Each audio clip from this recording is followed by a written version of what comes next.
switch. Thank you.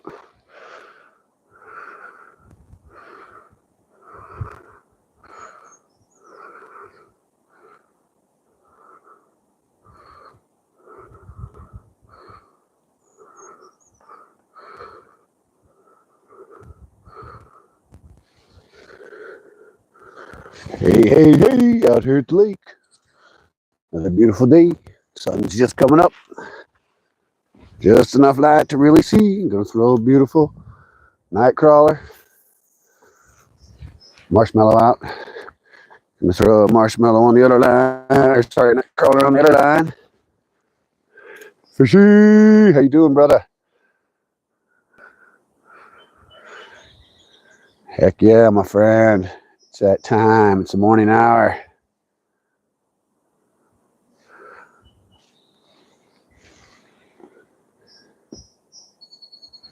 Got about 5 locations.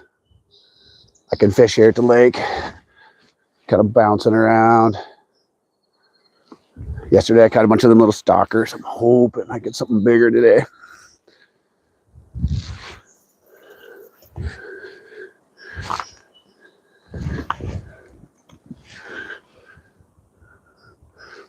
Glad to hear it, Fishy. Another beautiful day. I try to throw out 20 minutes or so before I go live, give myself that little alone time with fishing. I always get like concerned that I might catch like the best fish of the day. So I'm like, oh, maybe I'll just wait to go live. Probably start going live 6:30, 6 o'clock here soon. You know, that goes like the other day I caught nothing on a live about a week ago. And then I turn the live off and I throw out a bobber, catch fish instantly. I was like, why didn't you want to be caught? Why didn't you want to be caught on?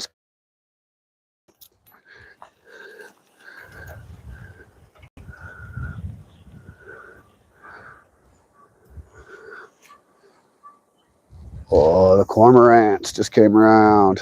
I like those guys, man. My little fishing ducks. Those dudes are cool. Yeah, it seems like it, man. Camera shy, and they have like a weird sense of humor. You know how that goes. I watched Release's video on missing. He's like, as soon as you walk away, a little short he did. He's like, as soon as you walk away, pole goes down. I don't know how many times that's happened to me here. Probably 300 times. I'll go grab my other line to cast it or put a worm on it.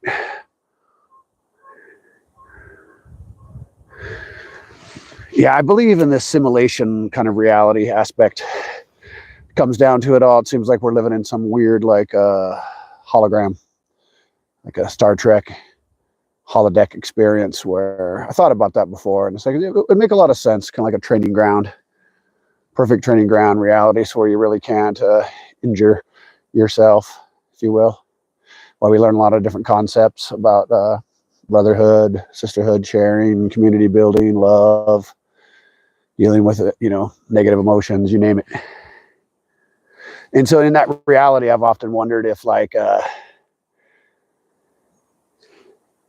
kind of like games, how they work. If you're driving a car game in the middle of a city and you look far away and you see buildings and all that stuff, and it's just barely pixelated. But as soon as you get close to that actual little hotel far away on the game, and then all of a sudden the hotel comes into view, the doors come into view, you can walk into the hotel and there's actual things there.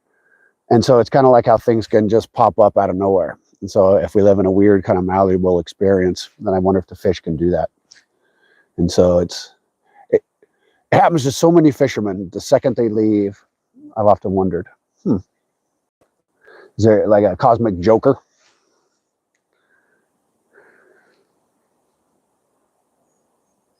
Yeah, exactly. And so in that aspect of it all, it's like, we could hit, I think things are a little more, oh yeah, we got a fish on, fish on, fish on, fish on.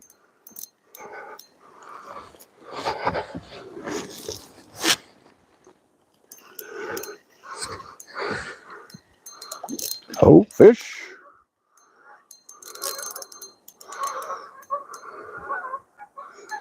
Fish with an attitude. Fish with an attitude. Where you going, attitude boy? Oh, I want to show the world you. Come on. Just relax. You're hooked easy. I can let you go in 10 seconds. 10 seconds. Just give me 10 more seconds. Woo. Say hi, buddy. I'm lip hooked. I'm a lip hook, probably a little male. I got some beautiful colors to me. Lip hooky trout. Let's get you going. That way I don't have to touch those protective slime on every fish is so important. I do my best to never touch him if I can. His lip's already hurting, so we can hang on like this for another 10 seconds. Oh, take care, buddy. It's better on him than that protective slime being accidentally removed. It's like their immune system and stuff. Woohoo! Fishy, fishy, fishy! Fish number one.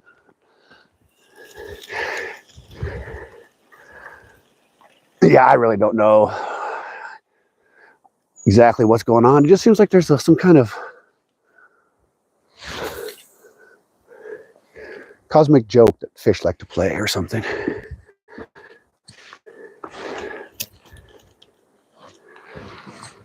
In the native philosophy, we have an entity called the Trickster, the Native American Trickster.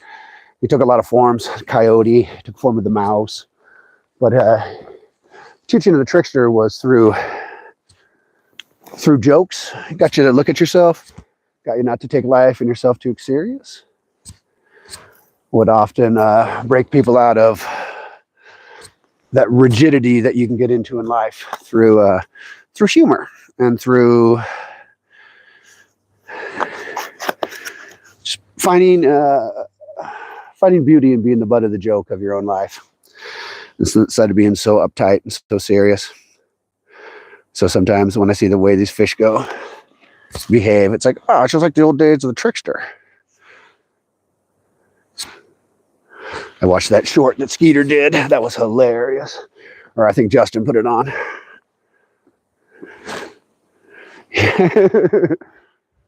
Yeah, I don't know if you watched that one, Fishy, but Justin put on that one where Skeeter was messing with Mrs. Skeeter. Oh, it was hilarious. I was dying.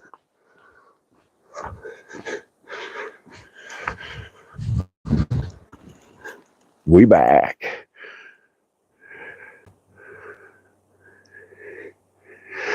Yeah, exactly.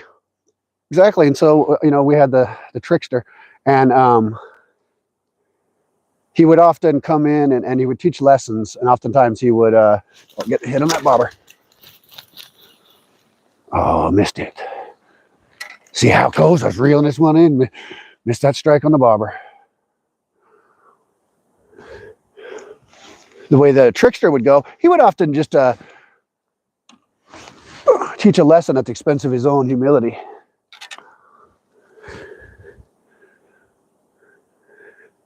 Yeah, you got to go onto Thunderstruck's homepage and then look at some of the shorts that he has, and I think it says like Skeeter messing with Mrs. Skeeter or something like that. But oh man, it's hilarious.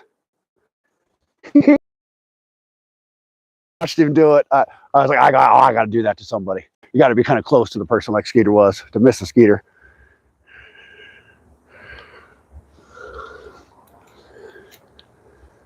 Yeah, one of the coolest lessons I learned from like that Trickster energy was how to help others by relating. Hello. Finding my joy on this journey. Hello. Fish in Northern California. Just got one fish so far.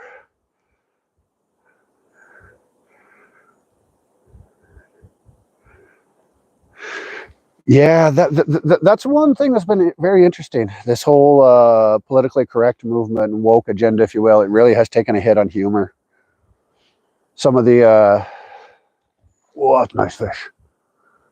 There's all kinds of humor, and the humor that really pokes fun of others isn't the best. But there are subtleties where we can like Gotcha. Got that fish. Got him. Woohoo! He's a jumper. Oh, he's a big jumper. He ain't happy. Oh, he's pulling some drag. He's pulling some drag.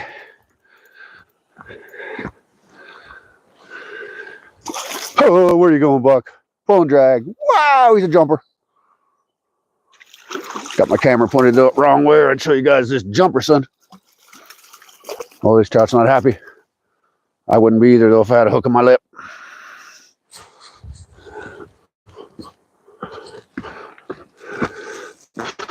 Fish number two. Fish number two. Hey, everybody, I'm fish. I got a hook on my lip. I want it out. I would like to get that hook out of my lip. Is there anything you can help me out with? Get this hook out of my lip, please. Okay, Mr. Fish. Is that your wish? There you go, fish. Oh, he's gone.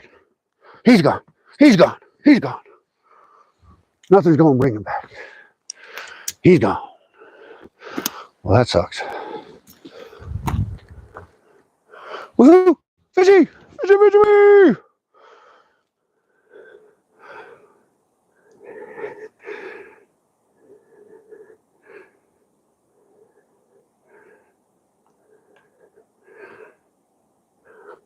Hey, North Carolina. North Carolina in the house. Been a long time since I've been that far east, man.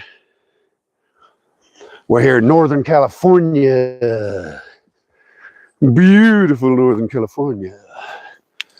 In a town called Mount Shasta. I'm about an hour from the Oregon border. One of the most metaphysically unexplained towns we have in the U.S. There's all kinds of weirdness that goes on in this here town of Mount Shasta. Personally, I haven't seen much other than people getting a little inebriated and seeing lots of things that they say they see. But it's hard to tell if it's that ayahuasca or whatever that they're taking that they're seeing.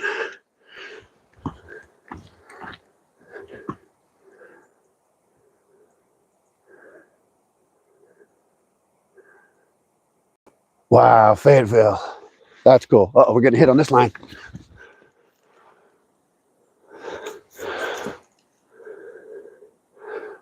Oh, he got my marshmallow, did he?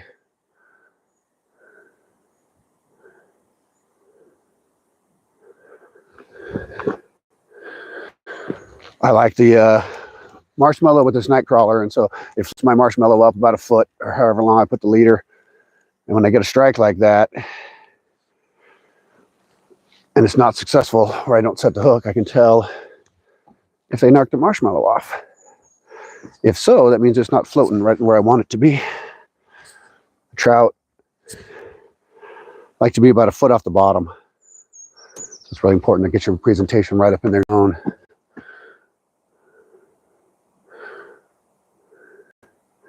I'll have to check it out later, Fishy. I bet, buddy. All right, let's get some of these big fishes, man. This is section up here where the big fish may be breeding. If I would get lucky, I would get a giant female with eggs or just a big breeding male.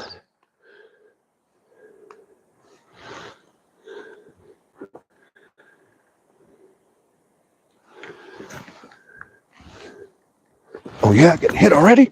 Wow.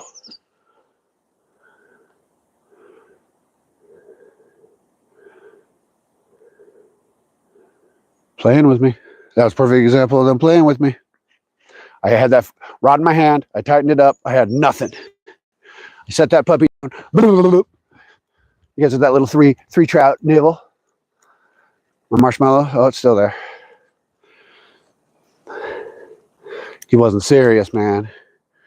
Or I wasn't skillful. One of the two. We're getting a lot of bites, though, so I'm just going to hold on to one rod. Not mess around. Good morning from Maine. Man, I went to Oxford Plains, Maine, 1988. Trucked all the way up there to see the Grateful Dead. Oh, that was a blast.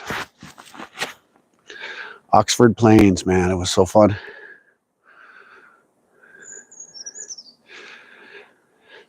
I traveled all around that summer following the music around, and it was so different. I came coming from Oregon, Portland, and everything was so different, man.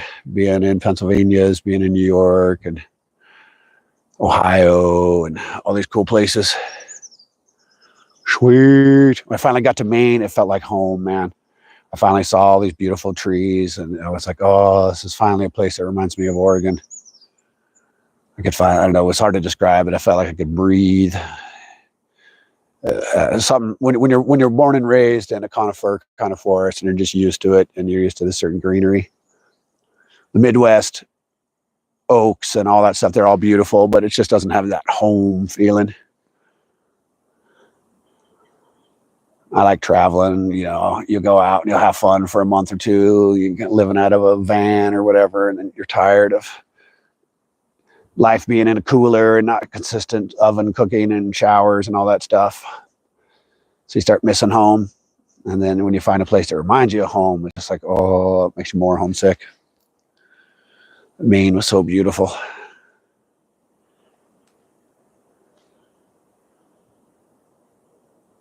It was nice to see the whole New England. Nice to see. Yeah, watch, I'll set this thing down. They'll probably mess with me. I didn't get to see New England in the fall. I was there in July. I'm sure it would be nice. We got a lot of black oaks out here, and then about 4 or 5 dominant coniferous trees out here.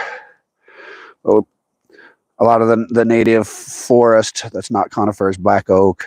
It's real beautiful forests. Makes for a lot of good mushroom growth.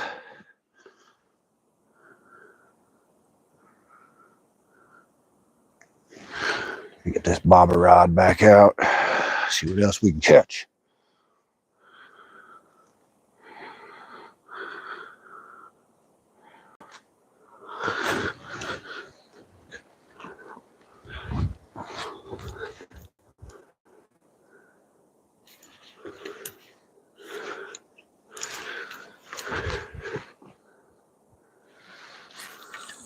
Oh yeah, we're casted out now.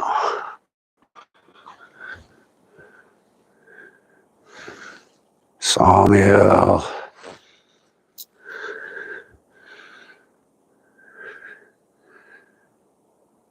Thanks, Fishy.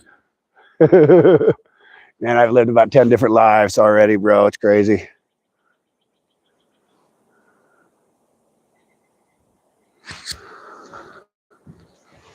Man, native brooks are beautiful. I was watching one yesterday. I don't know if it was UG. It might have been. I was commenting on about the black dot, red dot reality. Yeah. That's it. I saw that big breeder.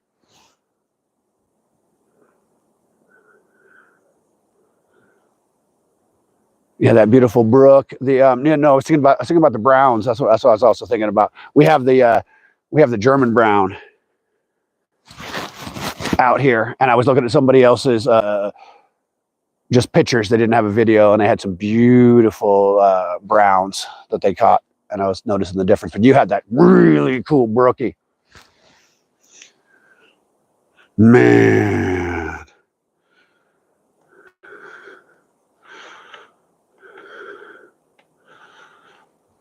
That's the one fish that really I don't see big out here. And I'm not sure if we just have smaller populations of them, and that's why they really control it. But I mentioned it before that we can only keep a brook trout 10 inches or less out here in California. And so we got this little lake that's right up from here. It's a higher alpine lake.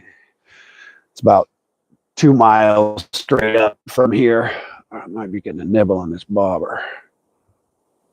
It's a nice, cool lake, and it's got lots of brookies in it, but they're just small. They're just small. Even, you know, like maybe it's because the type of lake. It's pretty shallow. It's only 3 or 4 feet, and then there's one section that's about 10 feet.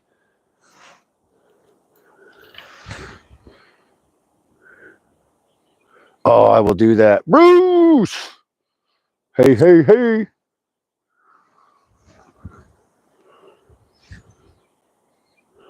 I'm standing on a log that this yellow rod's on, so if I bump it, it gives it a little side to jiggle, jiggle, but the trout jiggles go down. Y'all know that. Pow. Yeah, some of the trout I've been catching here lately, oh man, have they been colorful. I catch in a mix. About half the time I catch these little stalkers, which can vary. Tennessee, there ain't no place I would rather be. Baby, won't you carry me back to Tennessee? Grateful Dead have a song called Tennessee Jed. Can't help it. Every time I see Tennessee, I think of Tennessee Jed. Wow.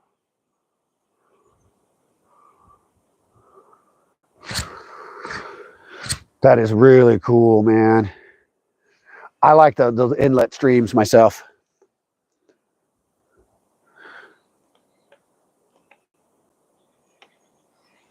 It's a really big lake here. It goes on for about a mile, and it gets almost half-mile across. It's kind of a slot canyon that's been filled in. And the inlets on both sides, there's 5 inlets, but 2 are really decently accessible. The other 3 are unbelievably hard to get to, or they just don't have much there for fish. But the inlets where the rivers or the creeks meet this lake is where it's at, man. That's where I'm at right here.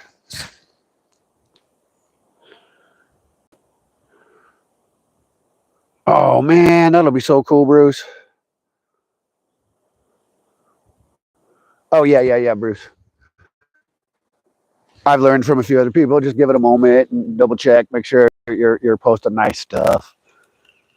I want everyone to be moderators on my channel, so we can all share information and connect with each other. And then if anyone's out of control, any trolly kind of person, y'all can just bump them right out of here. Oh, hey, Osprey. He's coming to say hi.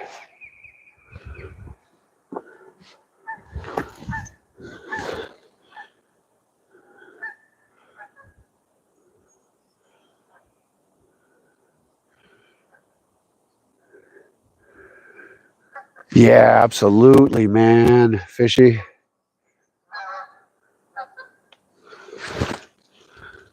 Yeah. I don't know if you'd have to take a charter boat or something like that, Fishy.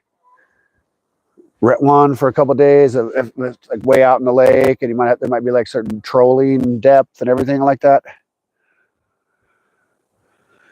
Heck yeah, Bruce. Yo, Grease, what up? I was just telling Fishy earlier about that short you made about fish biting as soon as you leave the rod, man. It's like that happens constantly. I set my rod down, had that same experience. Bah, bah, bah, bah, bah. I'm like, oh, that reminded me of Grease's short he did, man.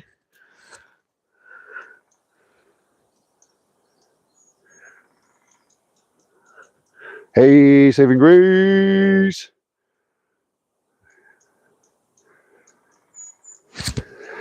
Yeah, I agree with you.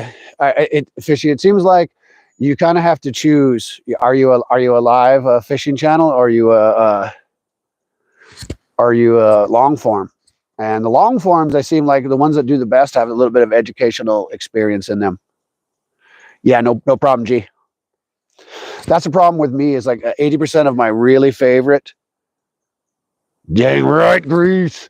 Some of my super favorite spots, there's no access, man. There's just none. And so I can go and do these long forms, but I hear everyone talk about it. They're like, oh, I put out all this time, effort, and energy into a long form video, and then nobody watches it.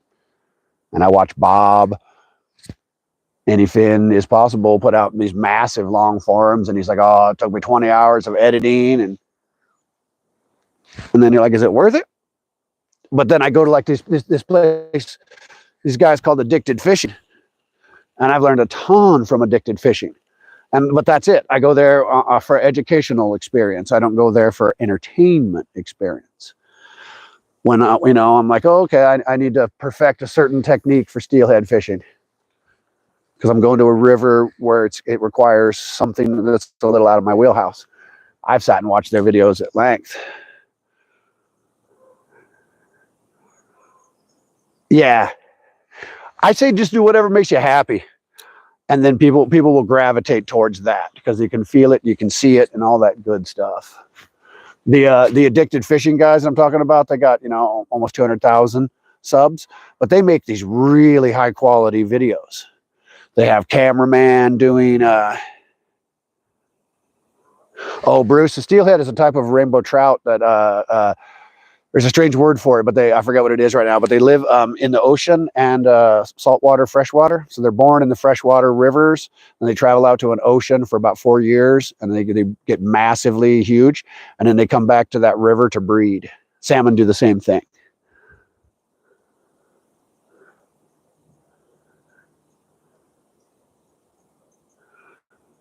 So yeah, that's what a steelhead is. It's a type of rainbow trout that goes out to the ocean and then he comes back in to breed, and we catch them when they come back into the rivers. It's amazing. One of the best eating fish. Yeah, bony, but they're big. Since you're talking, you know, 26 inch fish up to 45, 50 inch fish. It's big.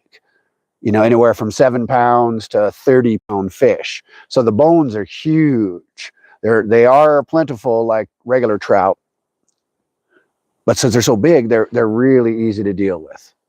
And the key to trout, if y'all haven't heard it before, is just cook your trout 75% done. Cook your trout to where it's 75% done, and then you can take it out of the oven, pan, whatever you're cooking in, smoke or whatever it is. Then the bones will easily be removed. The bones just come out like nothing. They don't stick to the meat. But then you got to go back in and recook the meat 25% of the way. Completely raw, the bones stick in a trout, and there's no pulling them out. And if you completely cook the fish, the bones stick to the meat, and it's really hard to remove. So if you cook it, oh, I missed him. I missed that bite. Oh, I missed that bite. Oh, the bobber went down good.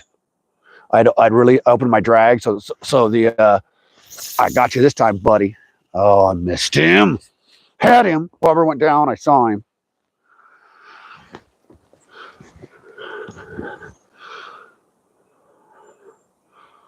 No. The best long form salt. All right.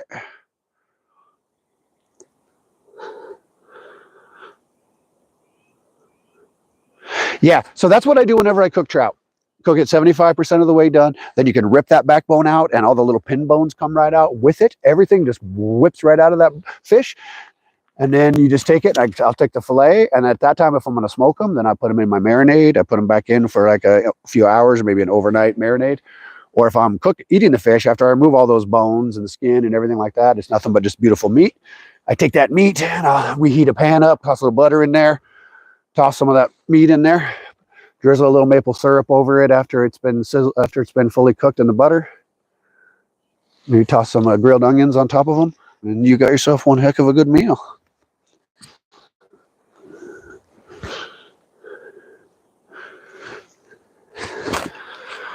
That's an interesting reality.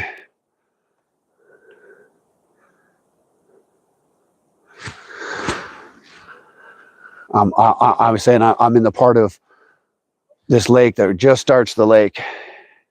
Yeah, serious, man. It's one of my favorite ways to make trout is just like that. I make this stuff called I came across this stuff. It's called salmon candy, and it's a smoked salmon that they call it candy because at the end of the whole process, they add sweeteners to it that it's just the most amazingly delicious thing. So I finally figured out how to make my own version of it. And so I just smoke them. I smoke my fish like I was telling you right there. It's about 80% done, 75% done. And I'll take it in the house and remove all the skins and all the bones. And I put it in a marinade of like a soy sauce. But I use tamari, which is wheat-free soy sauce. I let it soak in that for a while to get it that kind of salty teriyaki flavor.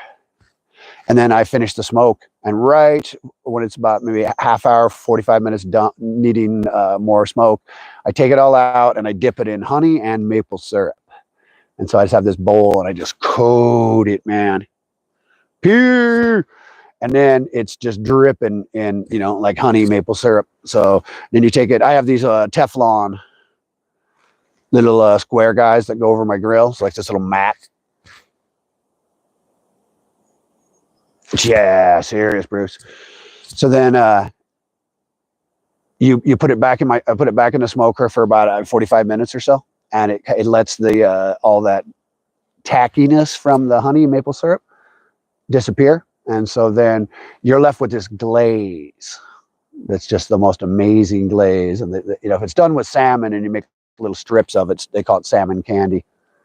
And boy, that's my all-time favorite. That's people that I make a lot of smoked trout for. That's their favorite. Pure.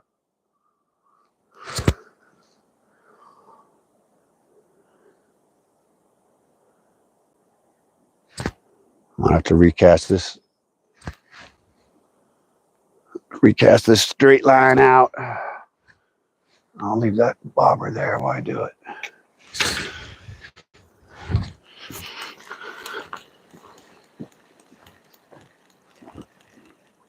Oh, my marshmallow's gone. No wonder I wasn't getting nothing.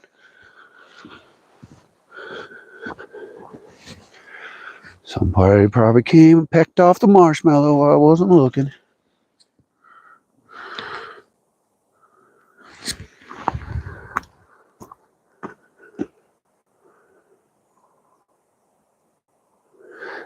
It's going to get to about 65 today, and then it's going to start raining tonight and tomorrow.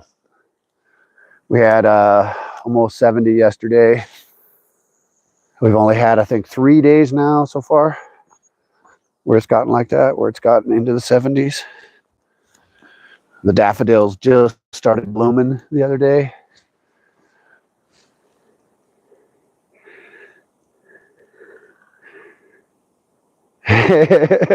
Thanks, Richie.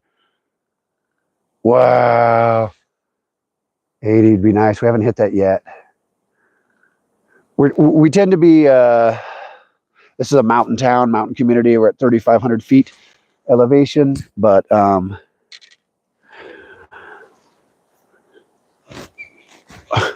Osprey. How you doing, buddy? We're in this interesting transitionary zone. Swick! Buddy!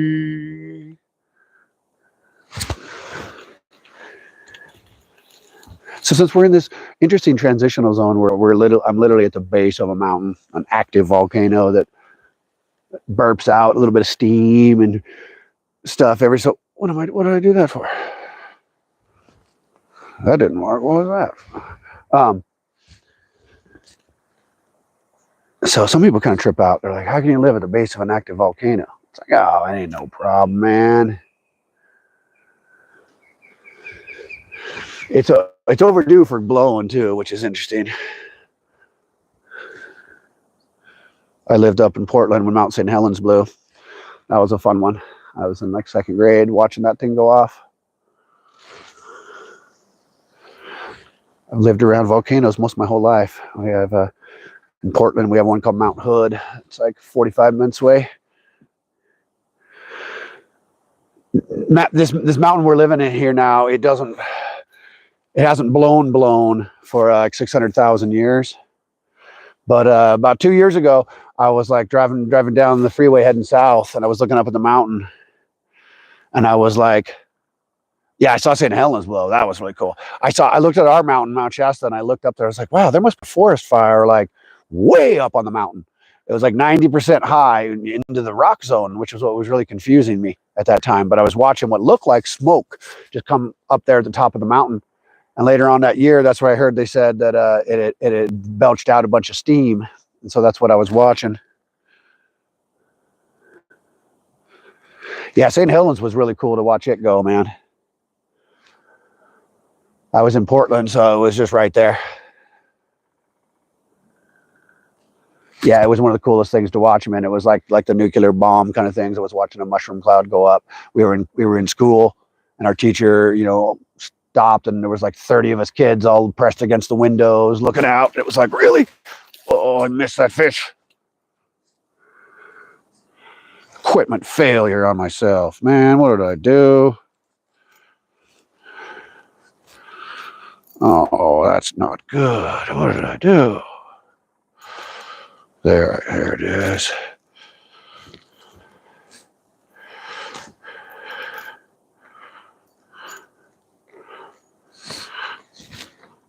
Sometimes certain fish aren't meant to be caught, I guess.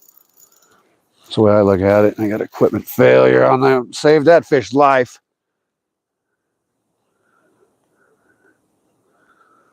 If anybody's not subbed up to Matthew, please do, y'all. Please do. Man, I should have got that fish. What happened to me on that one? That was a dumb move. Sometimes your equipment fails. There's not much you can do about it. You know, in that moment, I had a...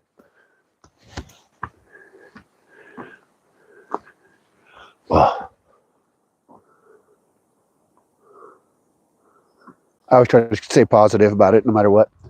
If I had that fish, I would have caught him. I went to set it. My line wrapped around the arm of my crank on the reel. And so I was like, oh, what's going on?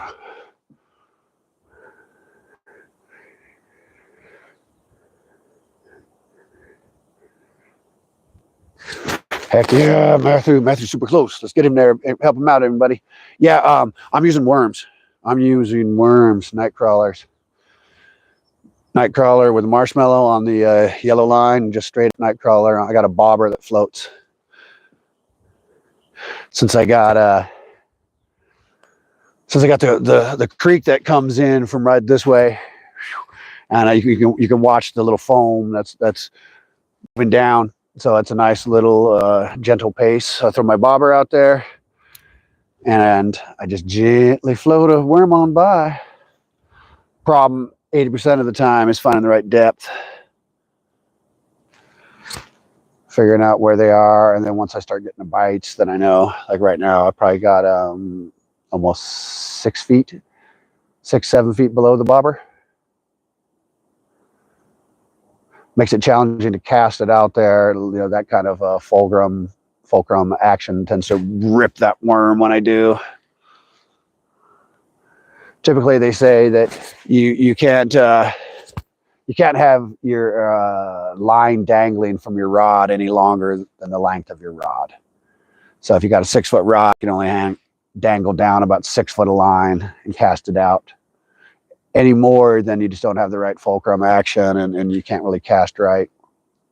I got about an 8-foot pole here, so I can do 6-7 foot length and cast it out there, no problem. Wow.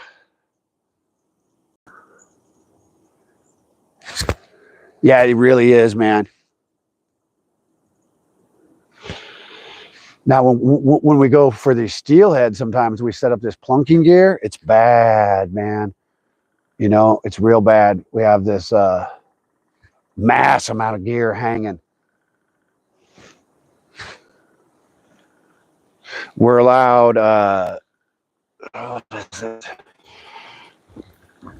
in Oregon, where I fish for most of my salmon and steelhead, we're allowed 3 feet, 36 inches past your weight. So what that means is, like, let's say I'm just bottom fishing in a real fast moving river. I just tie on a pencil lead, and that pencil lead is just bouncing along the bottom of a fast moving river. So I throw it out like a spinner. You throw it out up to, if the river's moving left to right, you throw it up to 10 o'clock. That weight hits the bottom and it bounces along, and you try to adjust the weight that you throw out there by size, by how often you can feel it bouncing on the bottom. You want it to bounce. You want it to bounce every few seconds or so. Bounce, and it kind of, if you were to guess, it'd be traveling about 10 feet before it bounces again. Well, and then so that's the weight.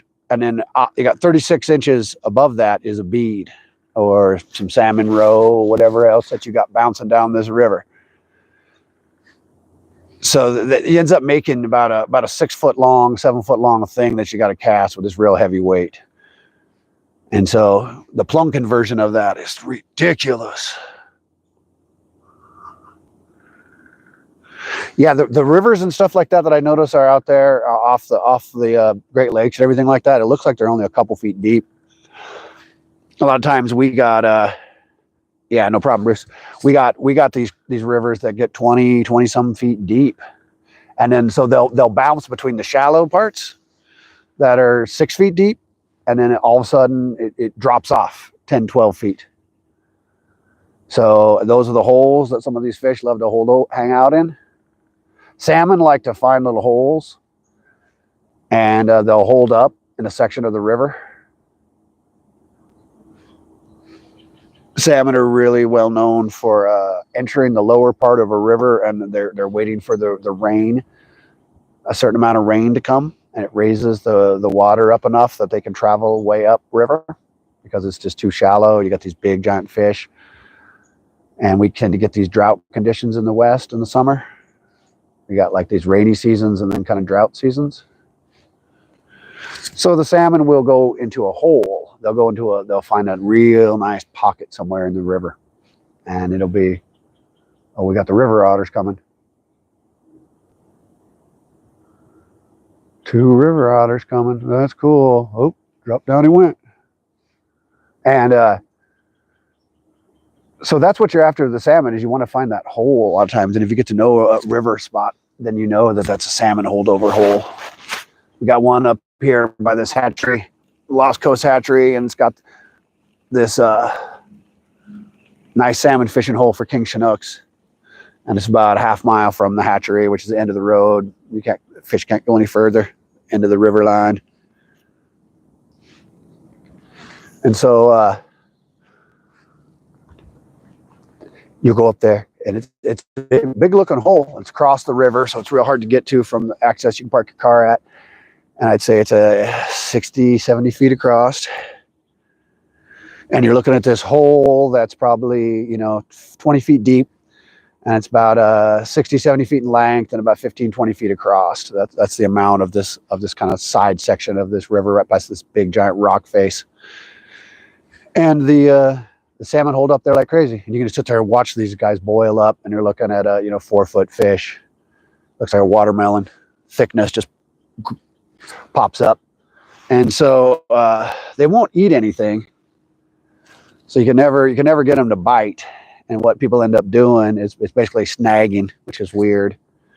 And so they never keep the fish.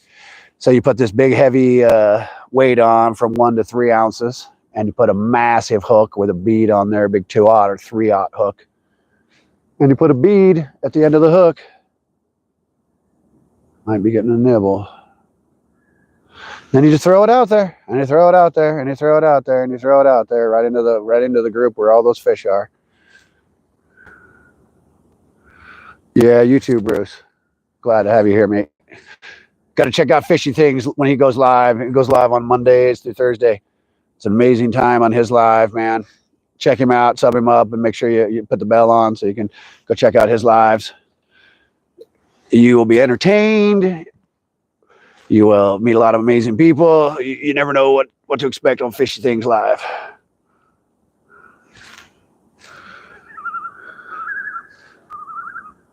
Ooh, I don't know if you guys can hear these birds.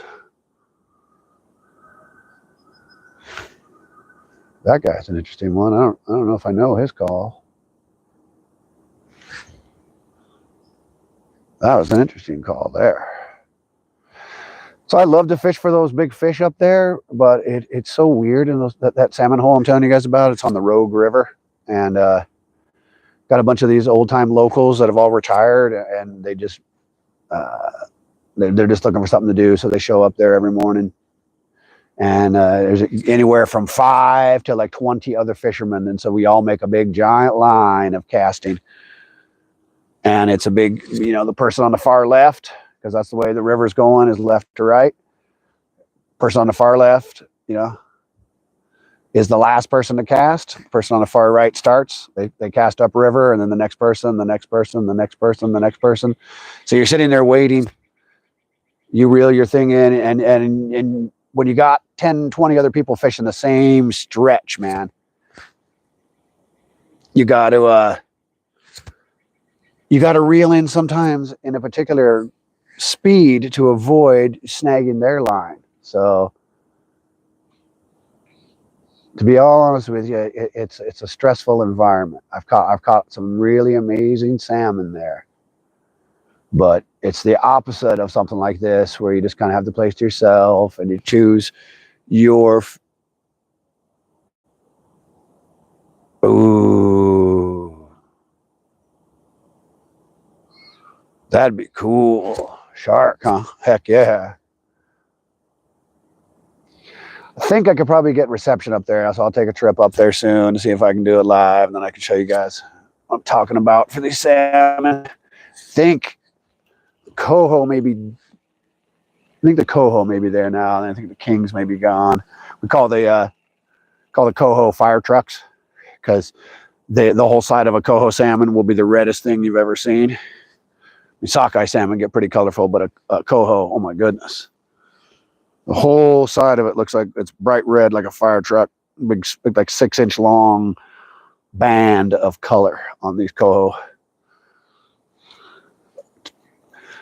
Affectionately call them fire trucks. About 15, 20-pound fish, so it's a nice fish.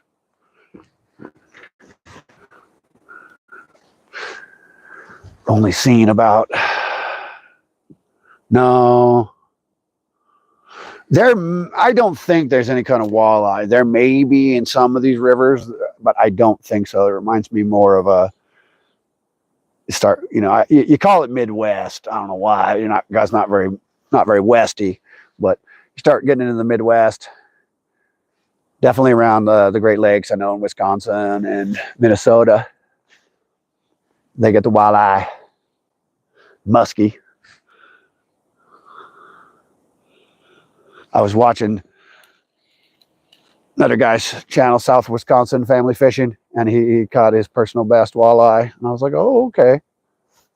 I'm trying to get a good look of that fish. It looks like an interesting one. Ooh, yes, yeah. I don't think I've ever had a walleye. I was like, I'd like to try that.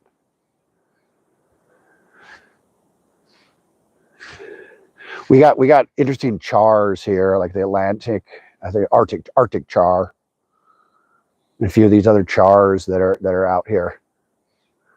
That's what some of these weird things they call subspecies of trout, but they're actually like char, but they'll call them some trout name, like Dolly Vartan trout or something like that, and it'll actually be a char.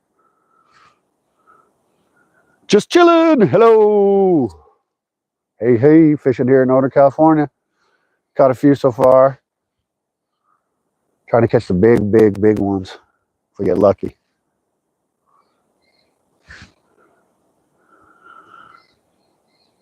Fishing for trout right now. I always hope to catch a German brown trout. That would make me incredibly happy fish to catch every day. But it's typically rainbow trout. We got a combination of stocked trout and a whole lot of holdovers, native guys, and we got catfish, we got bass. I might have to start catching those little guys and asking people what they are. I can't tell. Nice. Where are you fishing at? Just? Like I said, I'm here in Northern California by the Oregon border.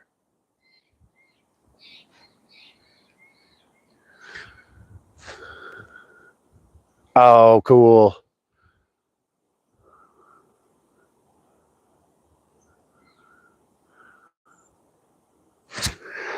Fly fishing is still on my list. I have all the gear, but like you said, it seemed like an interesting one to learn and master, man. I bought a starter setup for fly fishing, and then I went and watched a few videos, man. And I have to be honest with you, I was really confused. Tip it this, tip it that, tie this to that, this kind of line, and it was all like a different language from all the other fishing stuff that I'm used to. So I watched it and I was like, wow, this is real interesting. And I'm yet to come out here with it. On the yellow line, I have this yellow line right here. I have a worm with a marshmallow. So it's floating the worm up. And over here I have a bobber line. I have just a night crawler. And so I have a current from this creek that enters this lake. And so if I toss it out to the left, the current will move my bobber down. Cheese.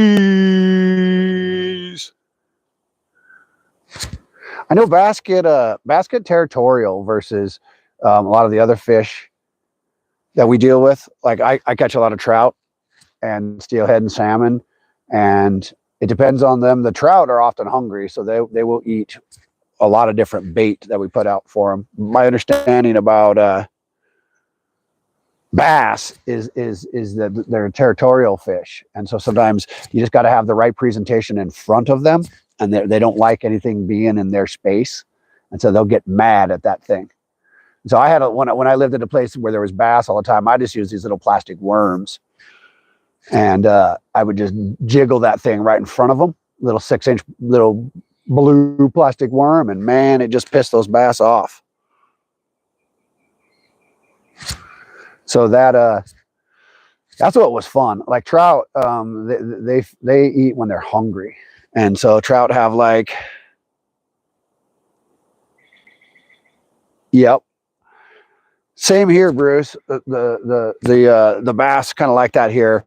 So I'm not a bass fisherman all the time. I got a fair amount of knowledge on it though, and when I watch all these bass fishermen come up, they are always hugging the banks, and so they're out here in their boats, and they come along and they throw their little crankbaits and things like that almost to the shore, and then they reel it back in, and they're out, like their boat is about 30 feet out.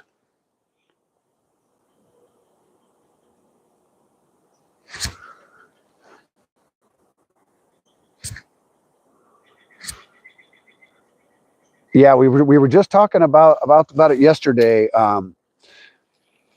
When it comes to trout and things like that, steelhead and stuff like that, when we have these dirty waters out here, whether you're talking dirty rivers, we tend to use bright presentations. But Fishy Things was saying that when you have an overfished area, that it's better to use natural presentations. So that's what it seems like. If you have a choice of what kind of gear you're gonna choose to try and catch those bass with, sounds like using a natural presenter.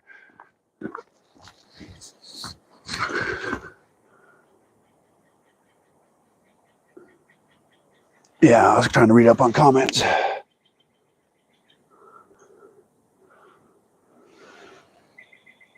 Smith, hey.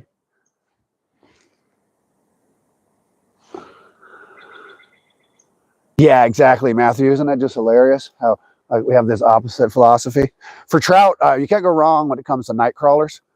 If you, what my probably all-time favorite, best, easiest way of catching trout out here is with the worm, night crawler, and marshmallow. So I take a mini marshmallow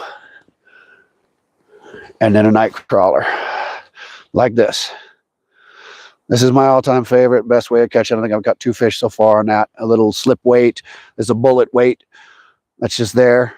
But right before your swivel, you tie that on, give yourself about 14 inches of leader. So that marshmallow brings that night crawler up about 14 inches. You're in the strike zone because those trout don't sit on the bottom.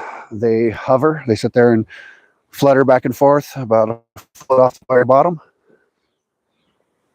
And there you go.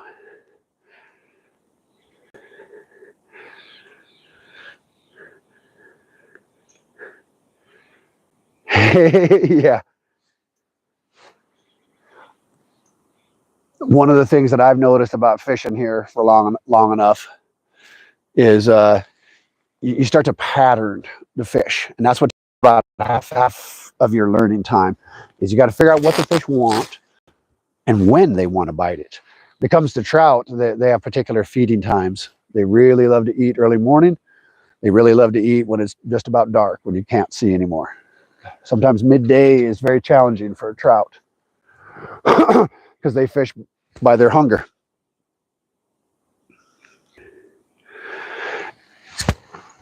What I found works absolute best is I like these scents, and so there's a company called Procure. Procure makes a whole bunch of fishing scent, and so you look up the word pro and then a second word cure, and you type in a fishing scent or Procure sweet corn if you really want a killer for trout, man. Trout love corn. They really, really do. Corn itself is a teeny bit challenging to fish with. It's not illegal. It doesn't hurt the fish. I researched it too. My dad used to tell me that it kills the trout. Nope, it does not. I researched the heck out of it. I believe it. I believe it on bass like that. So I found my secret recipe, to be honest with you, is I buy this Procure sweet corn. And it's this thick liquid. It's not quite a gel, but it's a really heavy, thick liquid. I buy some mini marshmallows. I take a teeny little canning jar, a little jelly kind of jar, fill it full of marshmallows, and I squirt a bunch of that corn on there. And it works like a champ.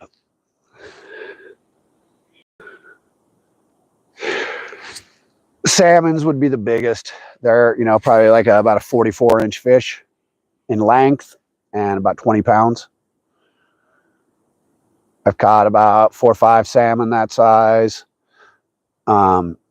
Steelhead, close to it, about a 39-inch steelhead, about 12 pound, 10 to 12 pound range for the steelheads. Caught a lot of steelheads that are like 30-inch long and they weigh about 7 or 8 pounds. But when you get lucky and you get to catch one of them monsters, it's a lot.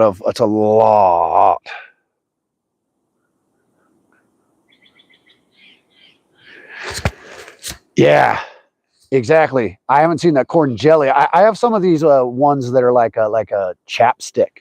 They're like real heavy wax, and you take like a jig or something like that. That's a real hard metal kind of item, and you can like coat. You can dip it in there and like coat it on this like chapstick kind of stuff. It's like a waxy coating. And I have some of these gels. I was listening to the Addicted guys years ago, and they were telling you, you know, like, because we can take these plastic beads and we can coat them with that liquid, and then like the gels work better, I thought they said, on like jigs and things like that. So there's a combination of that liquid or the gel.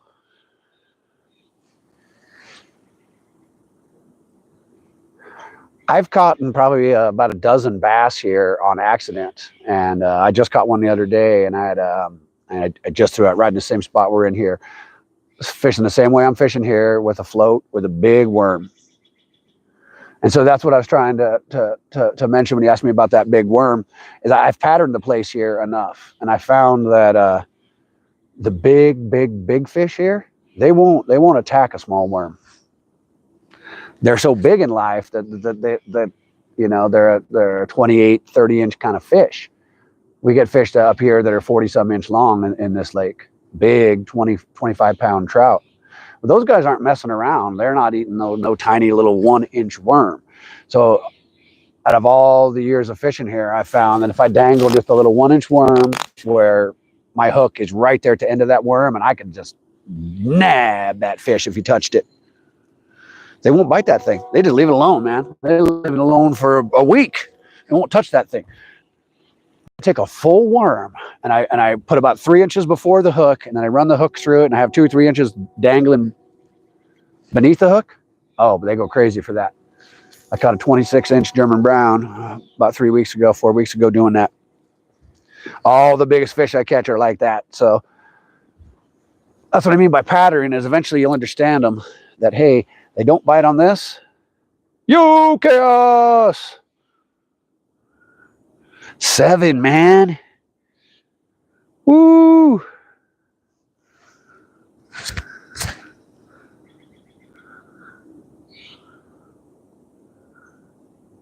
That is cool. We have small channel cats here, and I've caught them on accident, just like the bass. They've bitten my worm. I typically go after the fish that I'm trying to eat. I'm after these big giant fish. They come up here to this part of the lake, certain times of year. Usually do really well in fall.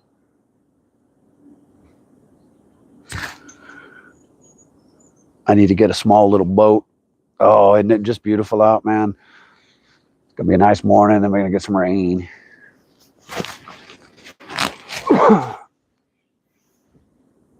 You got to the end of April? Is that what you were talking about? Chaos, where you can finally hit some good fishing?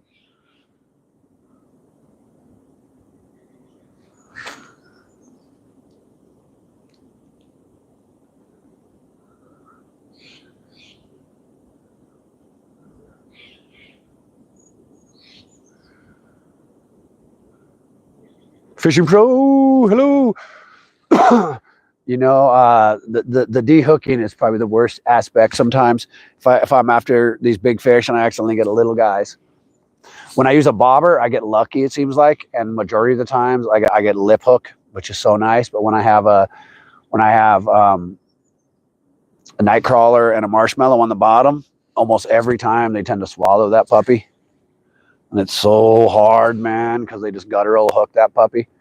But I wanted to read about it because I watched a guy's thing and he just cut the line when they swallowed the hook. And I'm like, really? That'll be all right?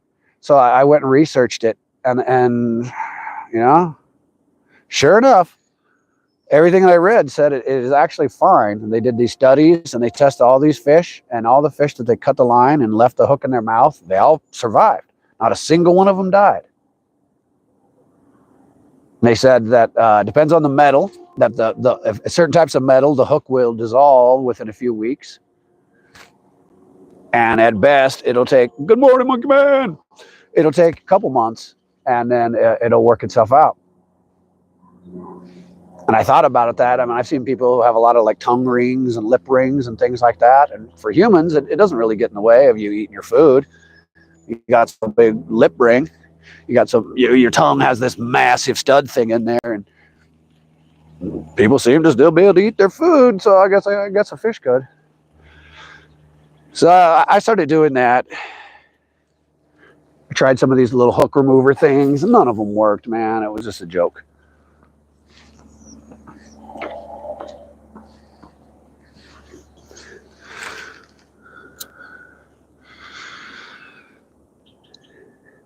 Yo, Andrew, slamming little stockies so far. I think I got like 3 maybe.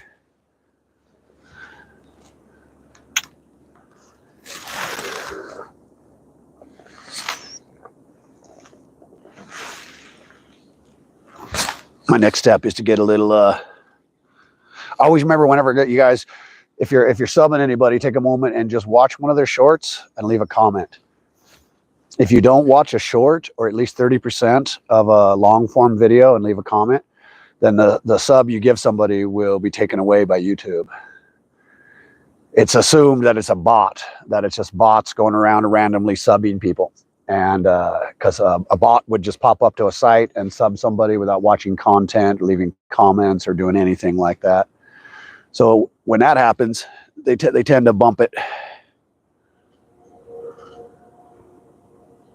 Yeah, exactly, Grease. You know what I'm talking about. Yeah, it really helps, guys. So you might notice if you have a channel, all of a sudden you'll get 3 or 4 new subs, and your thing will tell you on your on your little bell guy, like new subscriber, this, a new subscriber. Oh, I saw that fish. But then you'll wake up the next day and they'll be gone. You'll have lost like 3 subs. And you're like, what happened? And it's not that people are pulling their subs. YouTube thinks that they were a bot. And it kind of makes sense. Think about it.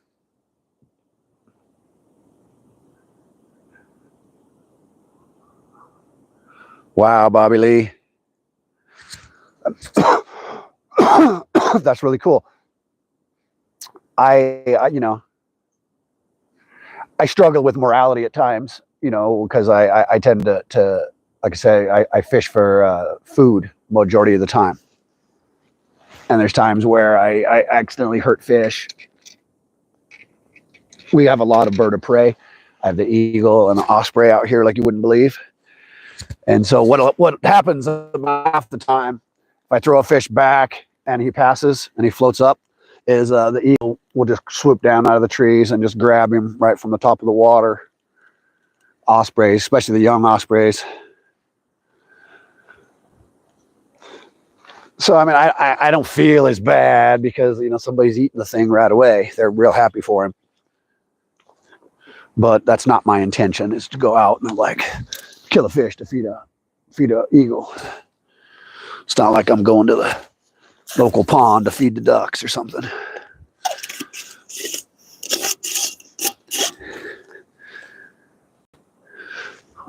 I saw a fish jumping way out there. I'm trying to cat way out there.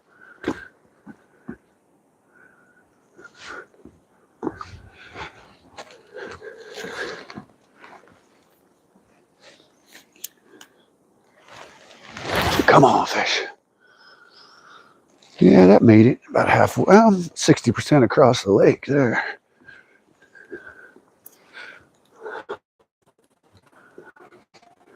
Nobody, what's up? Hey, hey.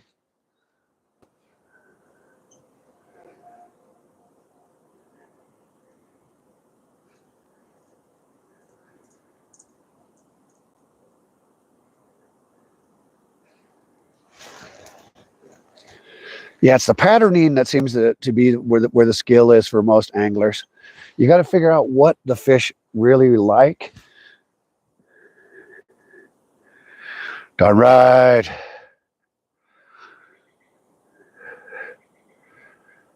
Yeah. We got these a lot of osprey, and the osprey are migratory birds, so they'll spend about 6 months here and they split. So the eagles stay year round, but the osprey will come in and they're really skilled at catching fish, and they're probably like 20% smaller than an eagle, so just that little bit smaller. And I'll watch these ospreys come snag a real good fish, and then they circle around the lake. I think they're waiting for the fish to stop wiggling. Out there, it looks like they're waiting for the fish to pass. And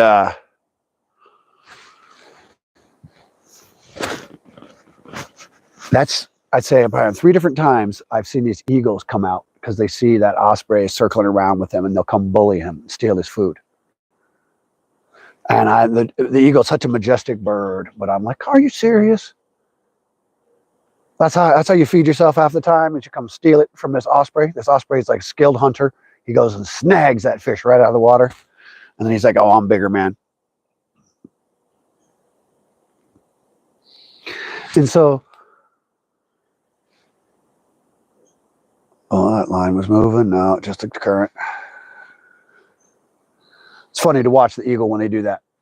It'd be like, I always always reminds me of like me or somebody like us. Let's go to the grocery store. Let's wait for the nice old lady to walk out with her grocery cart full, and then you just bum rush her, but give her a football tackle, and then steal her cart of groceries. It's like, we don't do that. But you watch this eagle do that.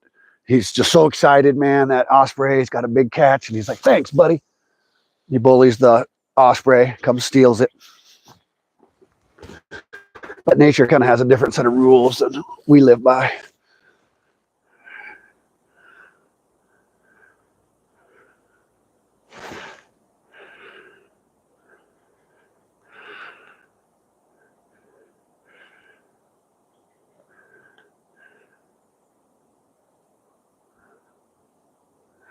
Yeah, cheese, it looks good on my end. Oh, I see that fish.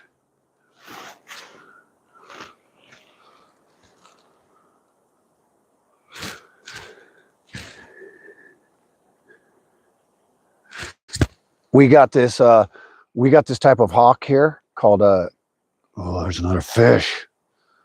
They're jumping in spots where I'm not at, man. Sweet.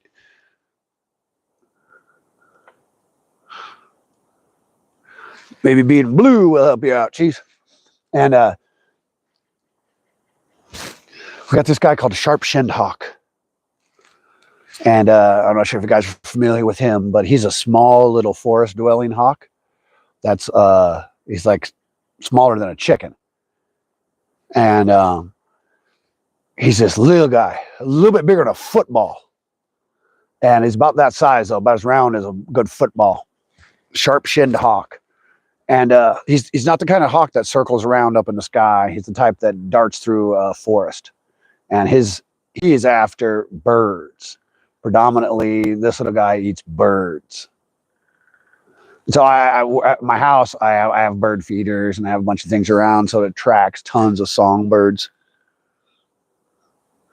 And the other day, I heard the weirdest noise in my front room. I thought some weird cricket or something like that entered the house. I mean, it was the weirdest sound, man. So I looked out my front window, and that sharp-shinned hawk had got a canary kind of bird, and he was right there at my front door. And it was that little bird just screaming bloody murder. And it's so strange. I've seen it. I've been out here once, and I watched that guy. And we have these smaller, medium-sized ducks that are like maybe like a quail, a little bit bigger than a quail, kind of like a game hen.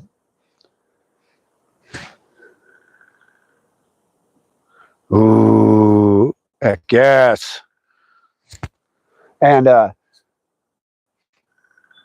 so this duck is, I'd say about the size of a cantaloupe, nice cantaloupe melon, honeydew melon, that kind of thing. And so I was looking across the way and I saw some ruckus. I was like, whoa, what is that? And I looked over and it was a sharp-shinned hawk, and he had one of these ducks. And this duck was compared to him was about 2/3 of the size of this little hawk. And I'm like, this is no way, man. Following ghost. Hey. I was like, there's just no way you can get this guy. He's 2/3 the size of your body. And this little hawk gave it his best, man. He picked him up and he tried to fly and he couldn't even lift up himself off the ground. This poor little duck, this little black thing, he's all, squealing. This little Sharpshin's got him. Sharpshin gave up after about 5 minutes. He just couldn't, it was way too big. And I'm like, there's just no chance you can carry that guy. He let him go. That duck flirted back to the water and was shaking himself off. I was like, wow. You imagine that, just sitting there minding your own business. Wham! Big bird just attacks you out of nowhere. So I like that guy, the sharp-shinned hawk. He's really cool. All of a sudden, all the birds around will start squawking. And you're like, what is the deal? We have stellar jays. We don't have a lot of blue jays, but we have this one called, there's the blue heron yelling. We have this one called scrub jay. Scrub jay and stellar jays are our most common jays. We have this one called a mountain jay.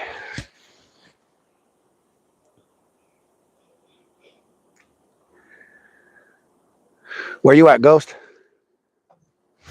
I'm in Northern California.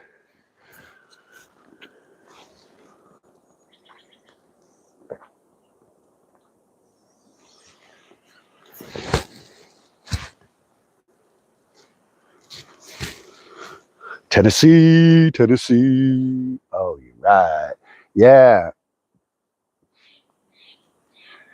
One of the rarest things for us out here is thunder and lightning.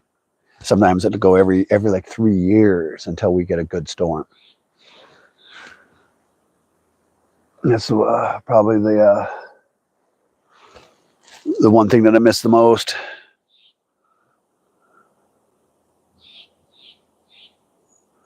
I think I'm on to three fish so far, Andrew.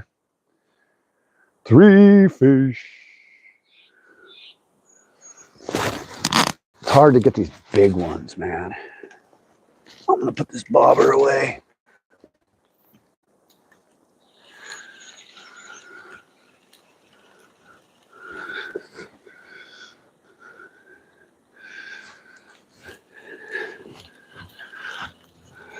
The big ones are hanging out here as well, and the little ones like to bite so often that it makes it challenging to ever catch some of these big ones.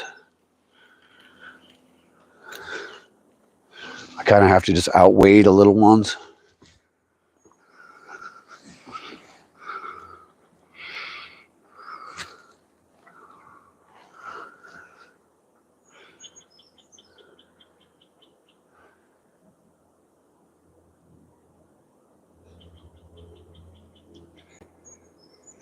Yeah, we're in a part of the world where the biggest thing that tends to get us is forest fires. Fishing for trout. Rainbow trout is usually what's in here. I get lucky every so often, catch a German brown trout. We actually still have the German brown trout strain here. It's full of red dots. You look at the brown trout that I catch here. I post pictures of them in our little shorts and videos at times.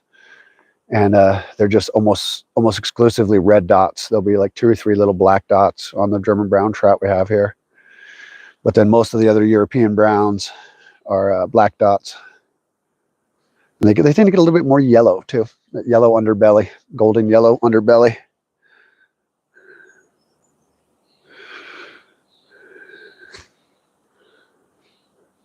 Yeah, we get, like I said, the worst that, Mother Nature tends to throw at us out here is forest fires. And when we know they're coming, kind of like hurricanes. And so, even more advanced notice, because, you sit there and watch Cal Fire, and we watch the progression of something and see how contained it is and see where it's moving. It's the spontaneous ones that just burst out of nowhere and come ripping through a town. That is what's like terribly devastating up here. Town just north of me. Yeah, I haven't been doing much river fishing because of that. I got the Klamath River just north of me, and it's, salmon, steelhead, and nice trout in there as well. Sucker fish and a few other things as well. But it's just been terrible. Something that would be like 1,500 CFS has been as high as 20,000. And so, man, it's just been ridiculous. So when they get like that, it's just no fun.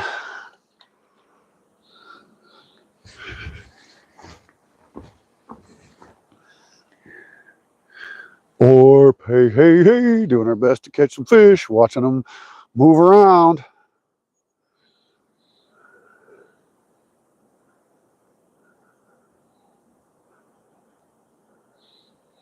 Sometimes I don't know if it's good or bad when you see all these fish jumping everywhere, because then it makes me like insecure about the place that I currently have my bait. And I'm like, oh, I got to be over there. So I'll toss it over there where I saw that fish jump, and then I'm not getting no action. And then somewhere else, I see another fish jump. And I'm like, oh no, I got to throw over there now. Seems like when I just forget about it, you just put your stuff out, give it 5 minutes, 10 minutes in a spot, and move it around. You'll end up catching something nice. That's part of the patterning fish. Coming out of winter, they've been in like a dormant phase, if you will. They just haven't been moving so much.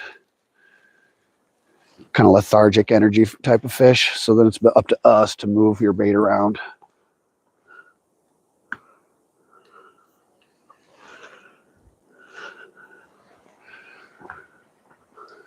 I'm gonna try and throw this out. Berkeley gulp minnow.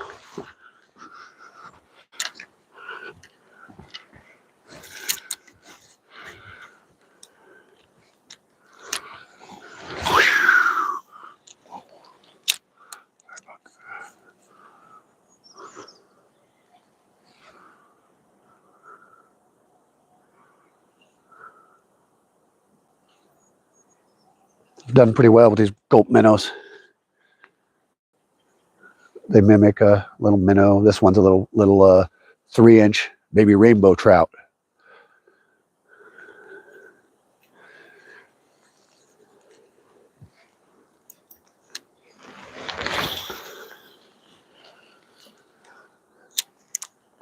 End up catching the German browns a little more this way because they're predatory fish. Predatory fish don't really want to bite bait as much as they want to bite other live fish. So if you got spinners, Castmasters, like this gulp minnow, where I'm pretending to be a little fish that's struggling, you tend to get better results. The browns tend to be that way.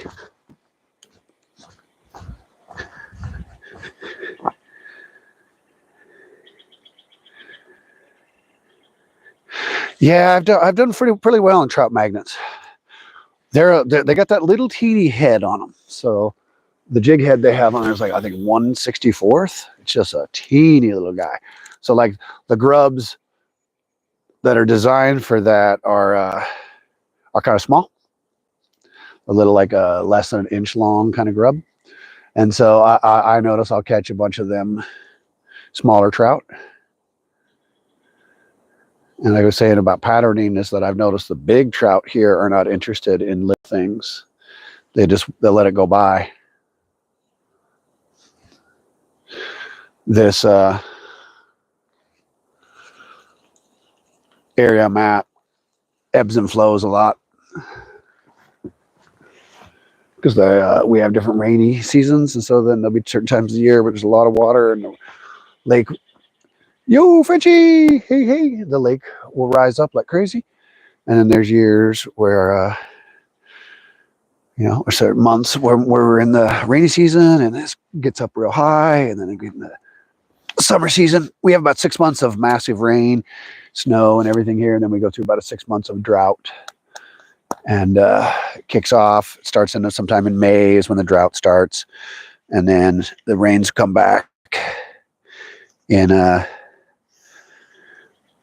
November usually. So we have this period of extremes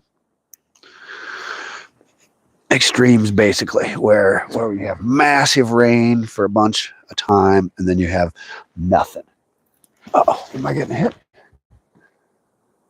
No, that might have been me. That might have been hit. Yeah, I'm getting hit.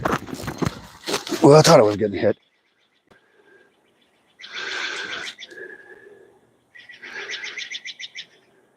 Didn't get him. Didn't get him.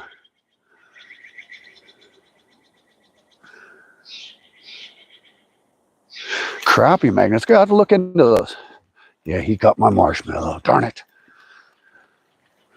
I thought I was getting a nibble. I was over here re-rigging another rod. Yep.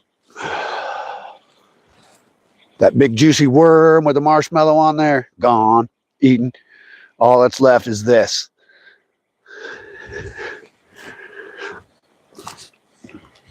Yep, he wanted it. He wants it, he gets it. Some people you just can't reach. What we got here is failure to communicate.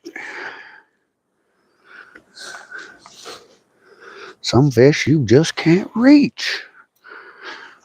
I'm gonna get that fish.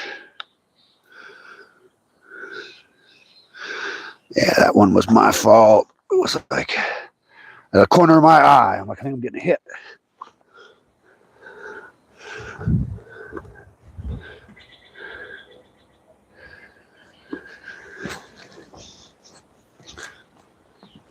Sorry for not looking at chat for a second. I was re-rigging this. I'll get you guys in a second.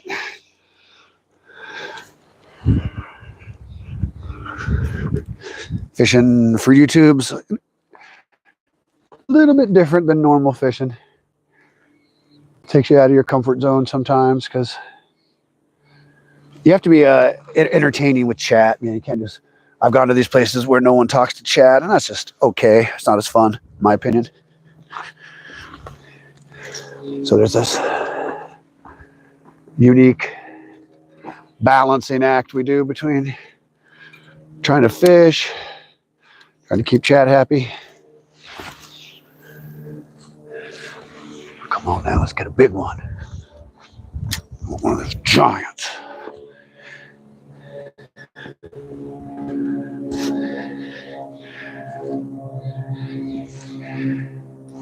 Fishing Pro, hey, hey. Oh, what is this? Am I stuck on something? What, I got like a log? Oh, I must have a stick.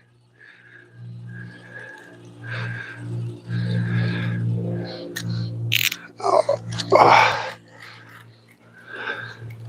Looks like I got it free, but I don't see if my bait's gone.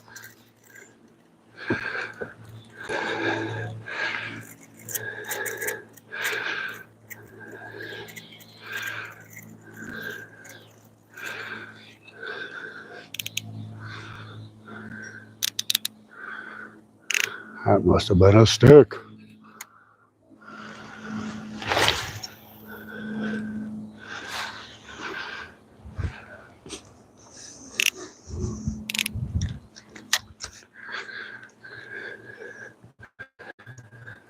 Now let's try that again. Am I getting some slack in this line? Am I getting a bite?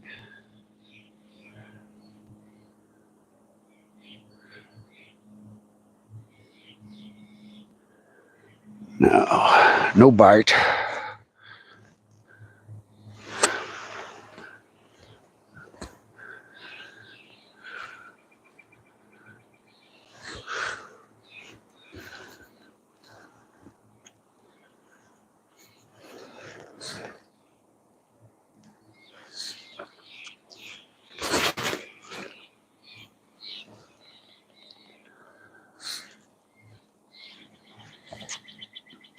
Yo, South, how you doing, brother?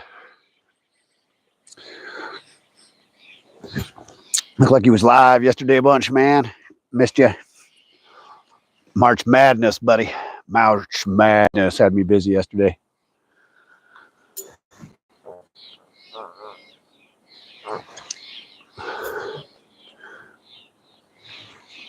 I like basketball. Sweet, today be easy. Check in on folk. Targeting them walleye again. You're going live on Tuesday with the G-Man, ain't you? Stay fishy.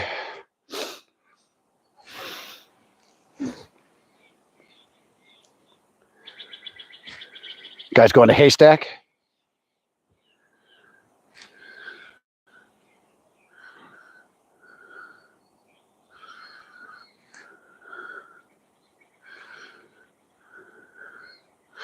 Sweet, sweet. I like to fish. Weekends. There's so many other people doing stuff during midweek. It's challenging. I mean, weekends get tough too. Yesterday there was so much going on. I had a good audience for my live yesterday, but then when I got off, I was like, I sat and watched Loomies live. I might have watched a little bit of Skeeters live. There's so many lives that go on sometimes. It's like, wow.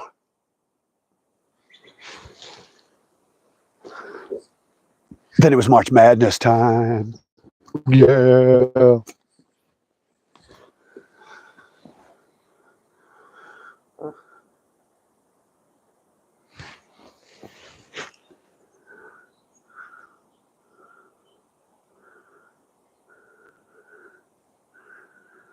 Oh, yep. That's good. Yak Shore, it's good, mate. Gotten a few good ones, man. I think I've gotten 3 fish.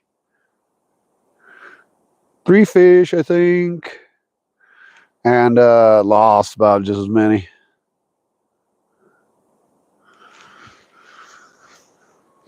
Trying to get them monsters, though.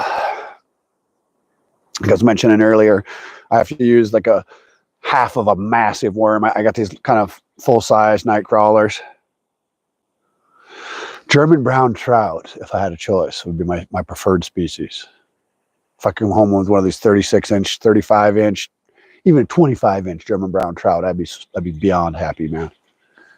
German brown trout is it's in the Salmon family, so it's related to the salmon. So it's just so much different. Oh yeah, Ghost. I want everyone to feel like we're part of the group, man. I just got to make sure I trust everybody. And after I see that everyone kind of knows everyone and everyone's polite, then I give everyone a mod.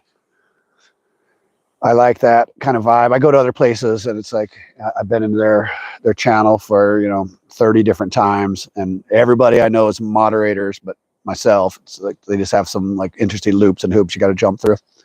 And it sometimes can just put you off. So I think you need to make it one or the other, all inclusive. Everyone's a mod or everyone is not a mod, basically one or the other. And then you have your couple mods and then everybody else is just normal. You know, I tried the inflate a worm thing. I got one of those little worm blower guys, and maybe I'm just not good at it, whatever, but it didn't work for me. I think it didn't work because I was cutting my worms in half. So I think you have to leave the worm whole.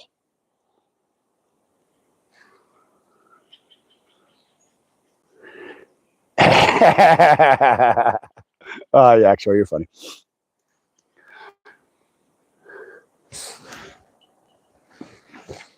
Yeah, you know, it's got to be an inclusive environment.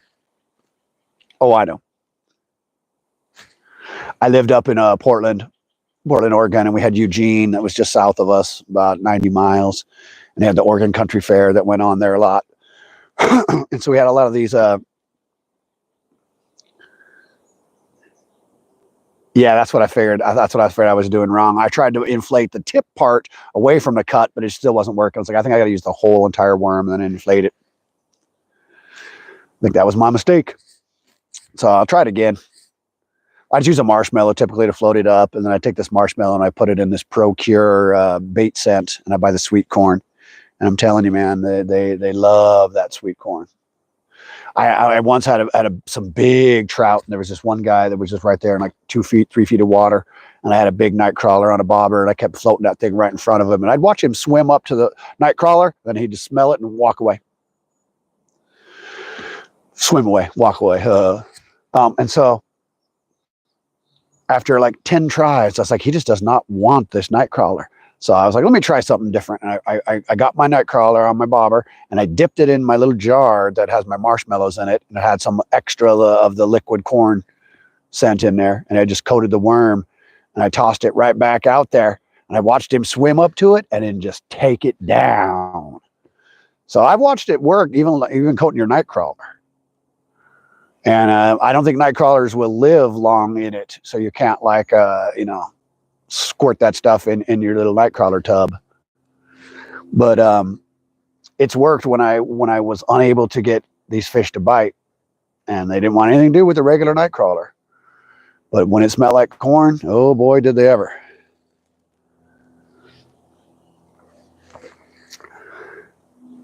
Yeah.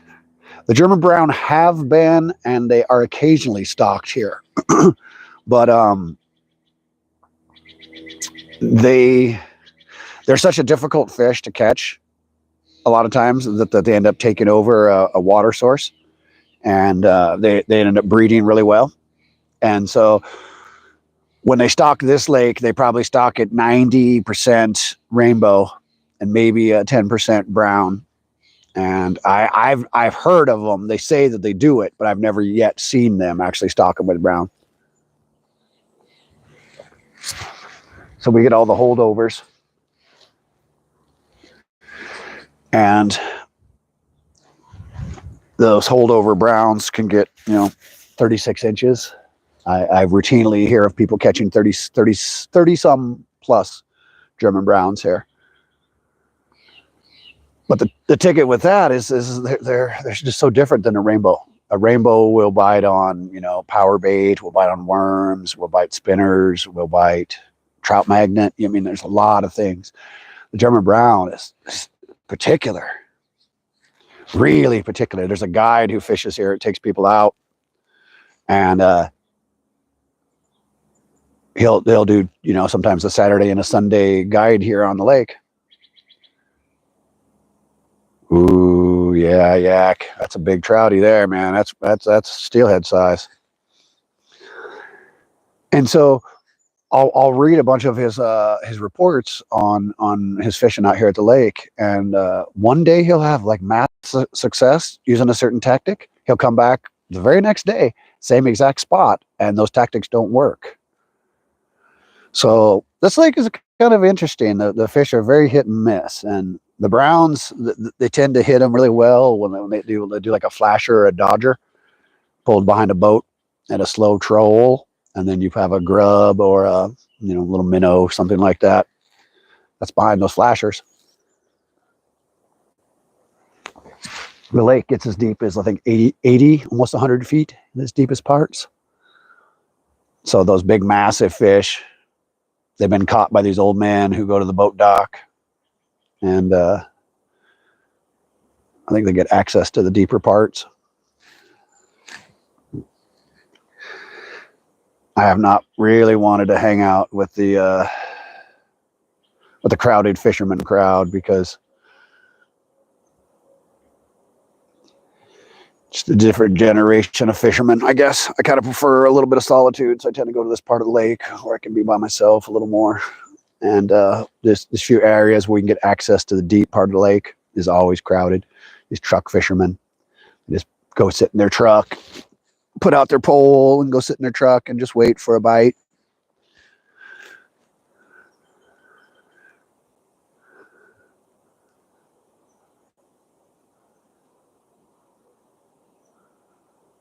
Nice.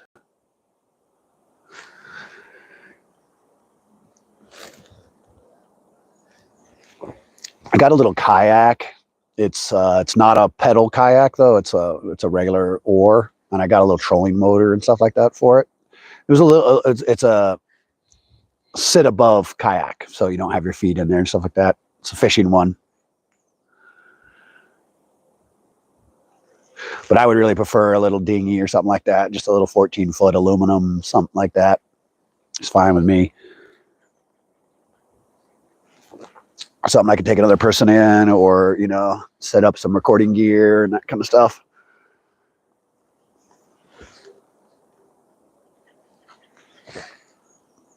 But I'll probably start cranking the kayak out here in a few weeks. Spring is just about to hit. Like I said, the daffodils just starting to bloom. Our tulips come up in about 2 weeks.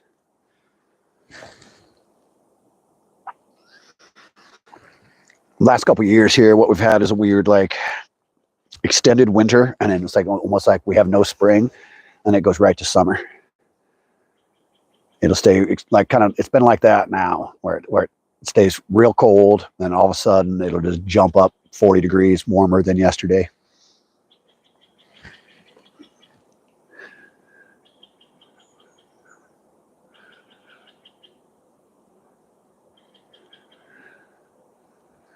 Yeah, I've never caught walleye, never caught muskie. Both those look pretty fun. Never caught a carp. I mean, carp looks like a big old heavy fish, so it could be fun to pull in. No one seems to ever like to eat carp, from what I hear. I always like to try something first before I make up my mind. I mean, I would try carp, but I haven't heard good things about it. But I would try it.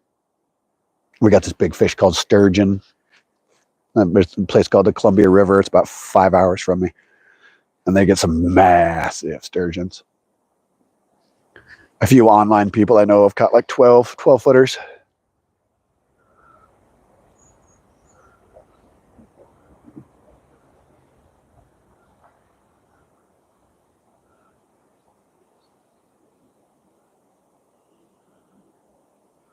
Yep.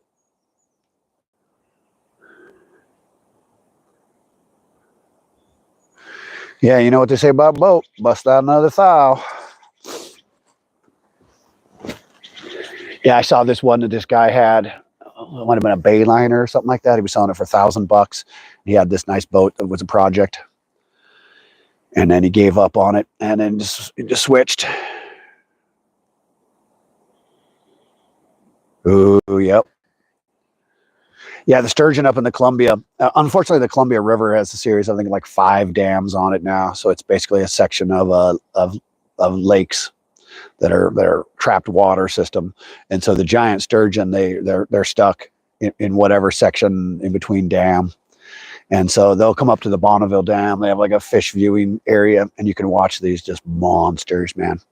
I think 24 footers, 24 maybe, is some of like the biggest fish that they've got on record there. Some of them sturgeon. Wow. How amazing. Yeah, I have not caught a sturgeon yet. I haven't chose to go fishing for them. When I lived in Portland forever, I had a buddy who would fish all the time, and they would go out sturgeon fishing. And so he would catch fresh sturgeon, and we'd eat it. It was all right. Like fish and chips. We'd beer batter it, and it turned out pretty good, but it didn't compare to a salmon to me. So I wasn't like, well, why do I want to go catch this? I'd rather go catch a big salmon. But for the pure enjoyment and fun of it, oh, it looks great. It looks incredible. A lot of times when people are fishing, sound like your wife did, that they're not intending to catch them, but they'll accidentally catch one off season. Then you just release it, but it'll be a heck of a fight. Cotton, hey, hey.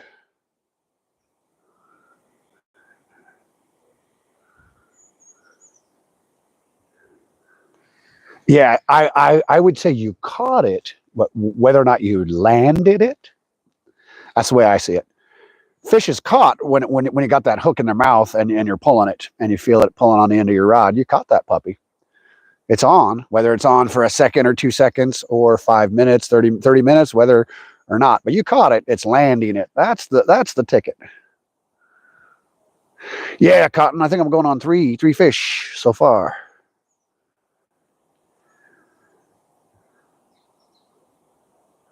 Yeah.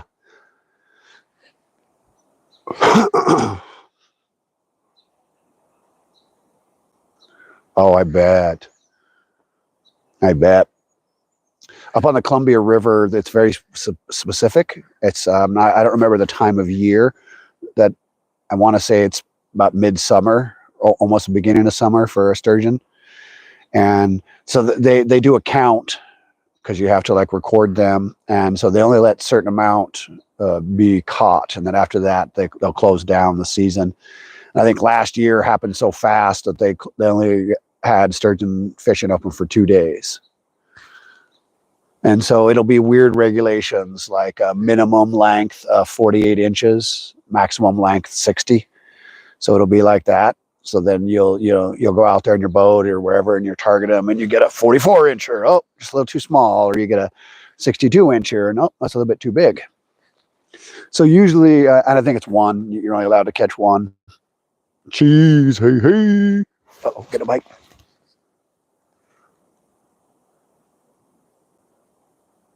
We had a bite on there. He let it go.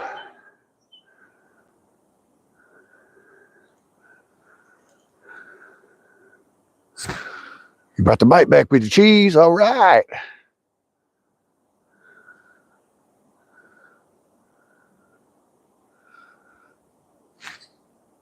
He was biting though.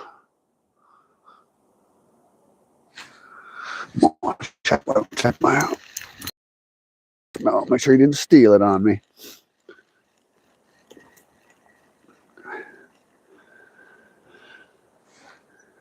No, that's probably a big fish. Big fish are smart fish. They don't steal it all from you.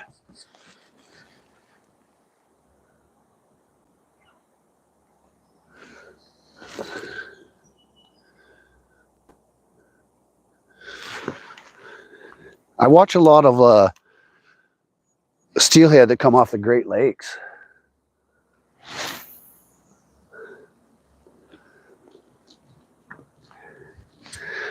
Guy named Fishy Things. I'm not sure he's here right at the moment, but he went up. He's in Wisconsin, and so he went up to Lake Michigan, I think it was, area, and got some steelies the other day. And he was just talking about wanting to go to Lake Michigan to get those browns, the big salmon that are out there and stuff.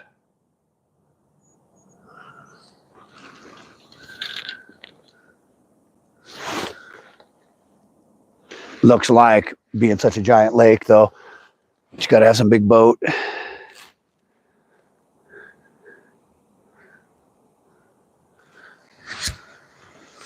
I never really spent time. I think I've driven through Tennessee, but I don't think I went to Nashville.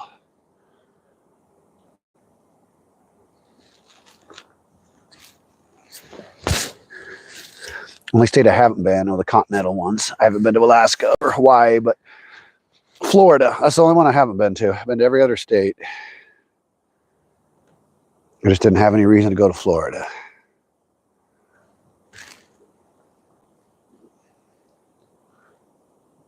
It's so fun. Oh, the sun's going to crest up. I'll get some sun view here in a minute. It's so cool, so interesting to see all the different fishing that everyone does. Makes me start to create like I don't know, a fishing bucket list. Being a Pacific Northwest born and raised kind of guy, I'm living in California, right by the Oregon border, but I was born in Washington, but I was raised in Oregon. I lived in all these states right here.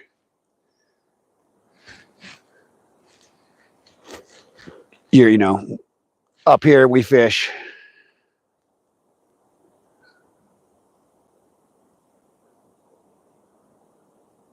Wow.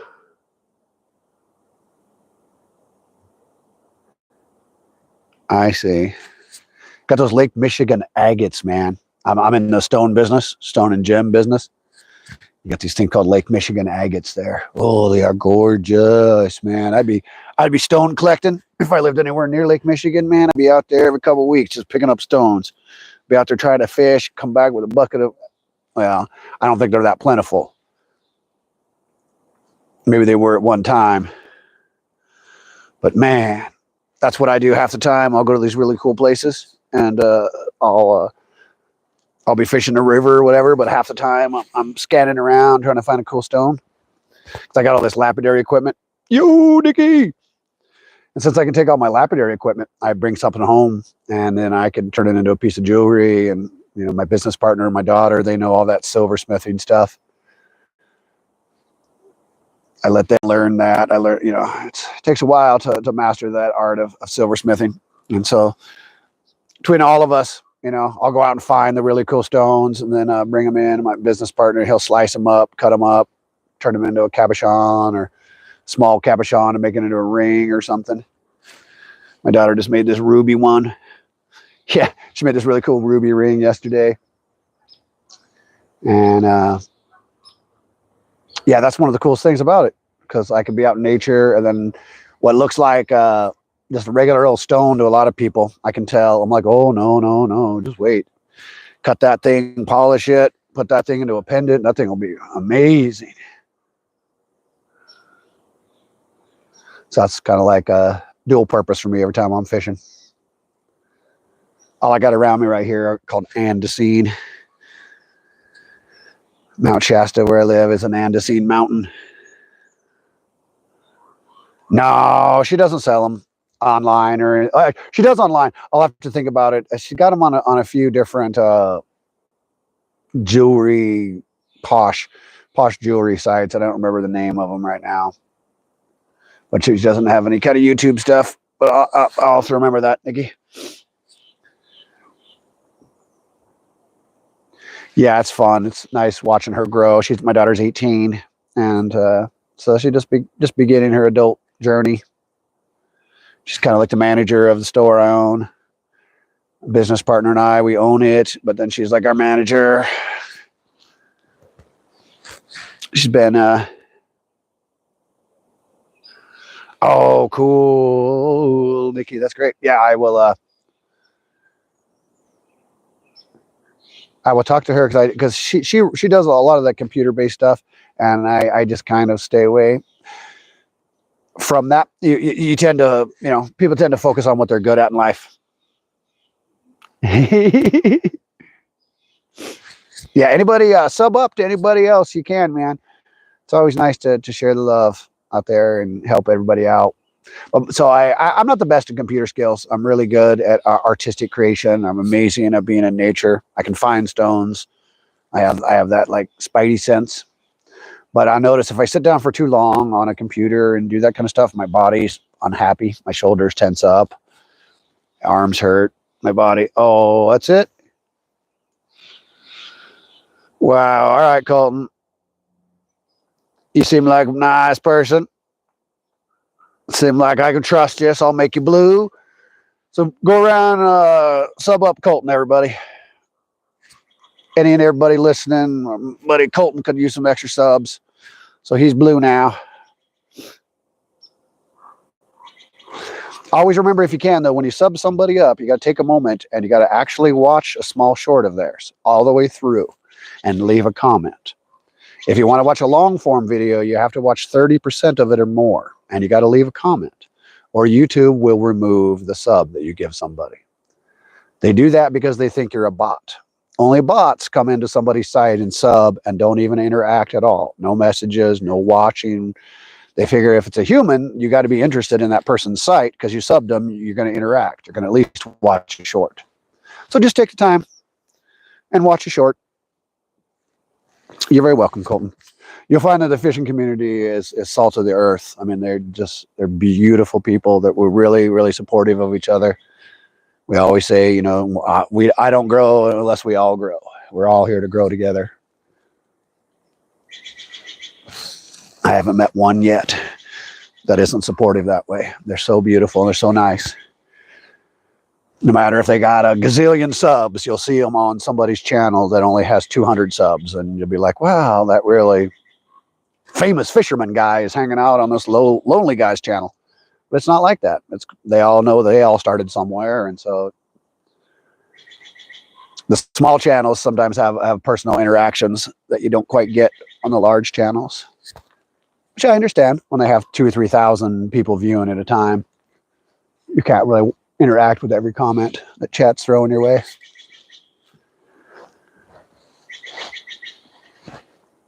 Yeah, see, I was talking about patterning earlier. I've noticed like the bite is really slowed down. I'm just not getting much.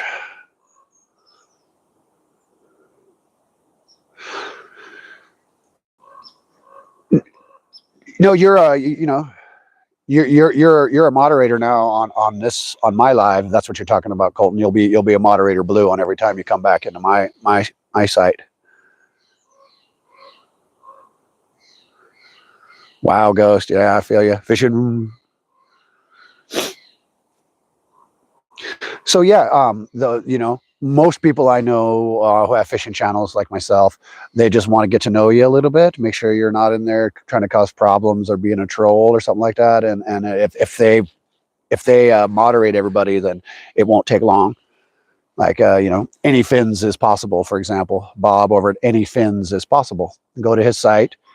Any Fins is Possible. Any Fin is Possible. Any Fin is Possible. And watch a video of his and leave a comment.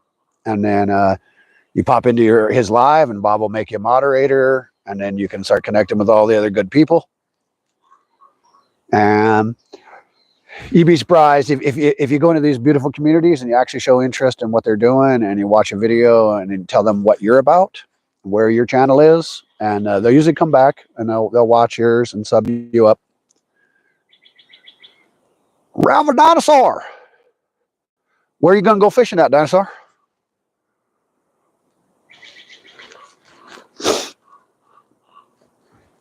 I mean, fishing is the way to be. Hopefully this, try to move this. Light isn't so obnoxious.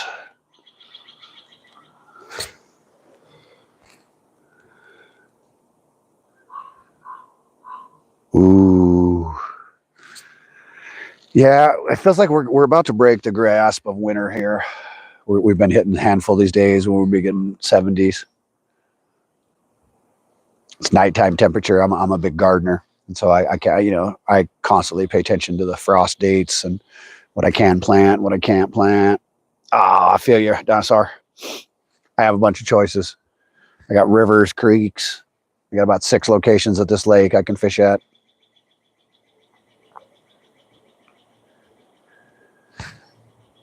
Like I was mentioning before, when it comes to patterning the fish on this lake, man. Yeah, I'll try that. Cotton. I ain't on that one, man.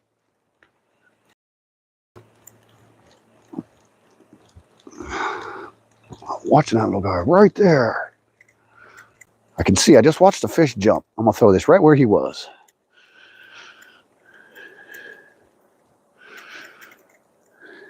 With the trout, they become... They have their pattern, man. They're creatures of habit. I get a lot of action early morning. And then it dies off. It's not as strong. I watch people, they'll come here and they don't show up till 10 o'clock. And I'm like, well, what are you doing? And the trout ain't biting at 10 o'clock over here. And I've literally been fishing this place for about 6 years, almost nonstop. One year I came darting there every day for about 3 months in a row. It's right down the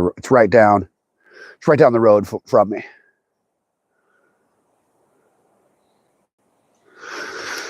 Oh, Colton, I can't let you be in here, Buck, at that age. Sorry, thanks for asking, Nikki.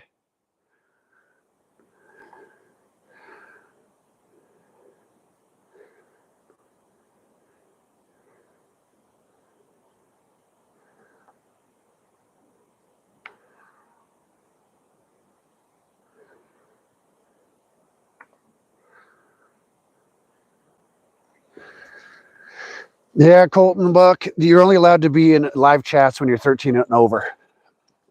Appreciate you, man. But what'll happen is YouTube will get me in trouble.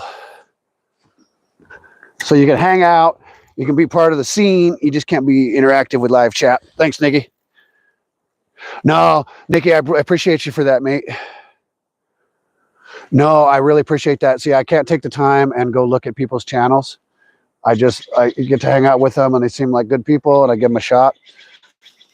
And but unfortunately, YouTube has got rules, and we have to obey by them.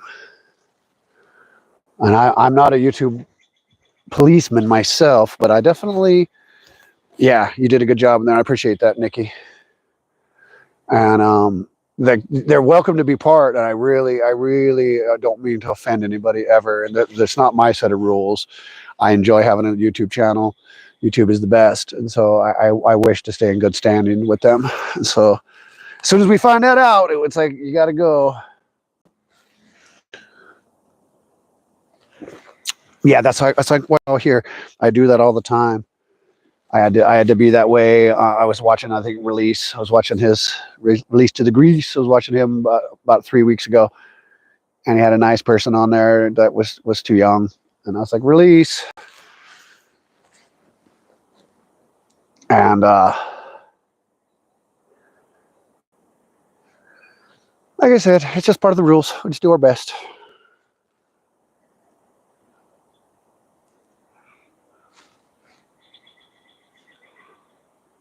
Yeah, I don't know. I think I'm running to the end of the fishing, guys.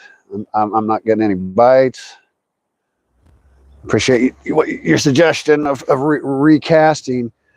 And but man, I get to know these fish after a while. I think anybody who's a serious angler fishes a particular section of water year after year, you get to know them inside and out. You know when they're going to bite. You know when the bite dies. And the bite has died.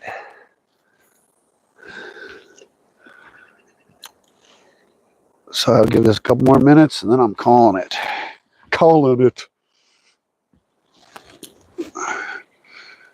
Yeah. One last shot. At least they gave me a few good fish today.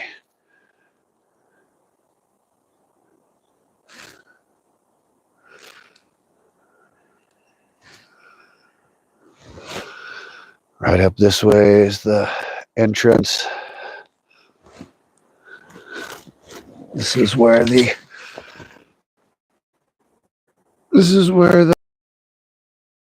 river enters. Right up there. You can kind of see it. Enters right here, comes in.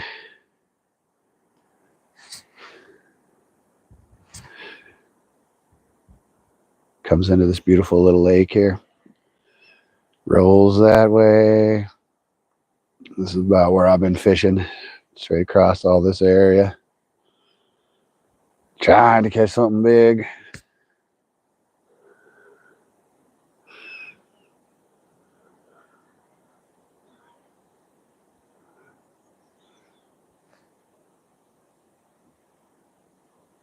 But yeah, it's our beautiful lake here, Mount Shasta.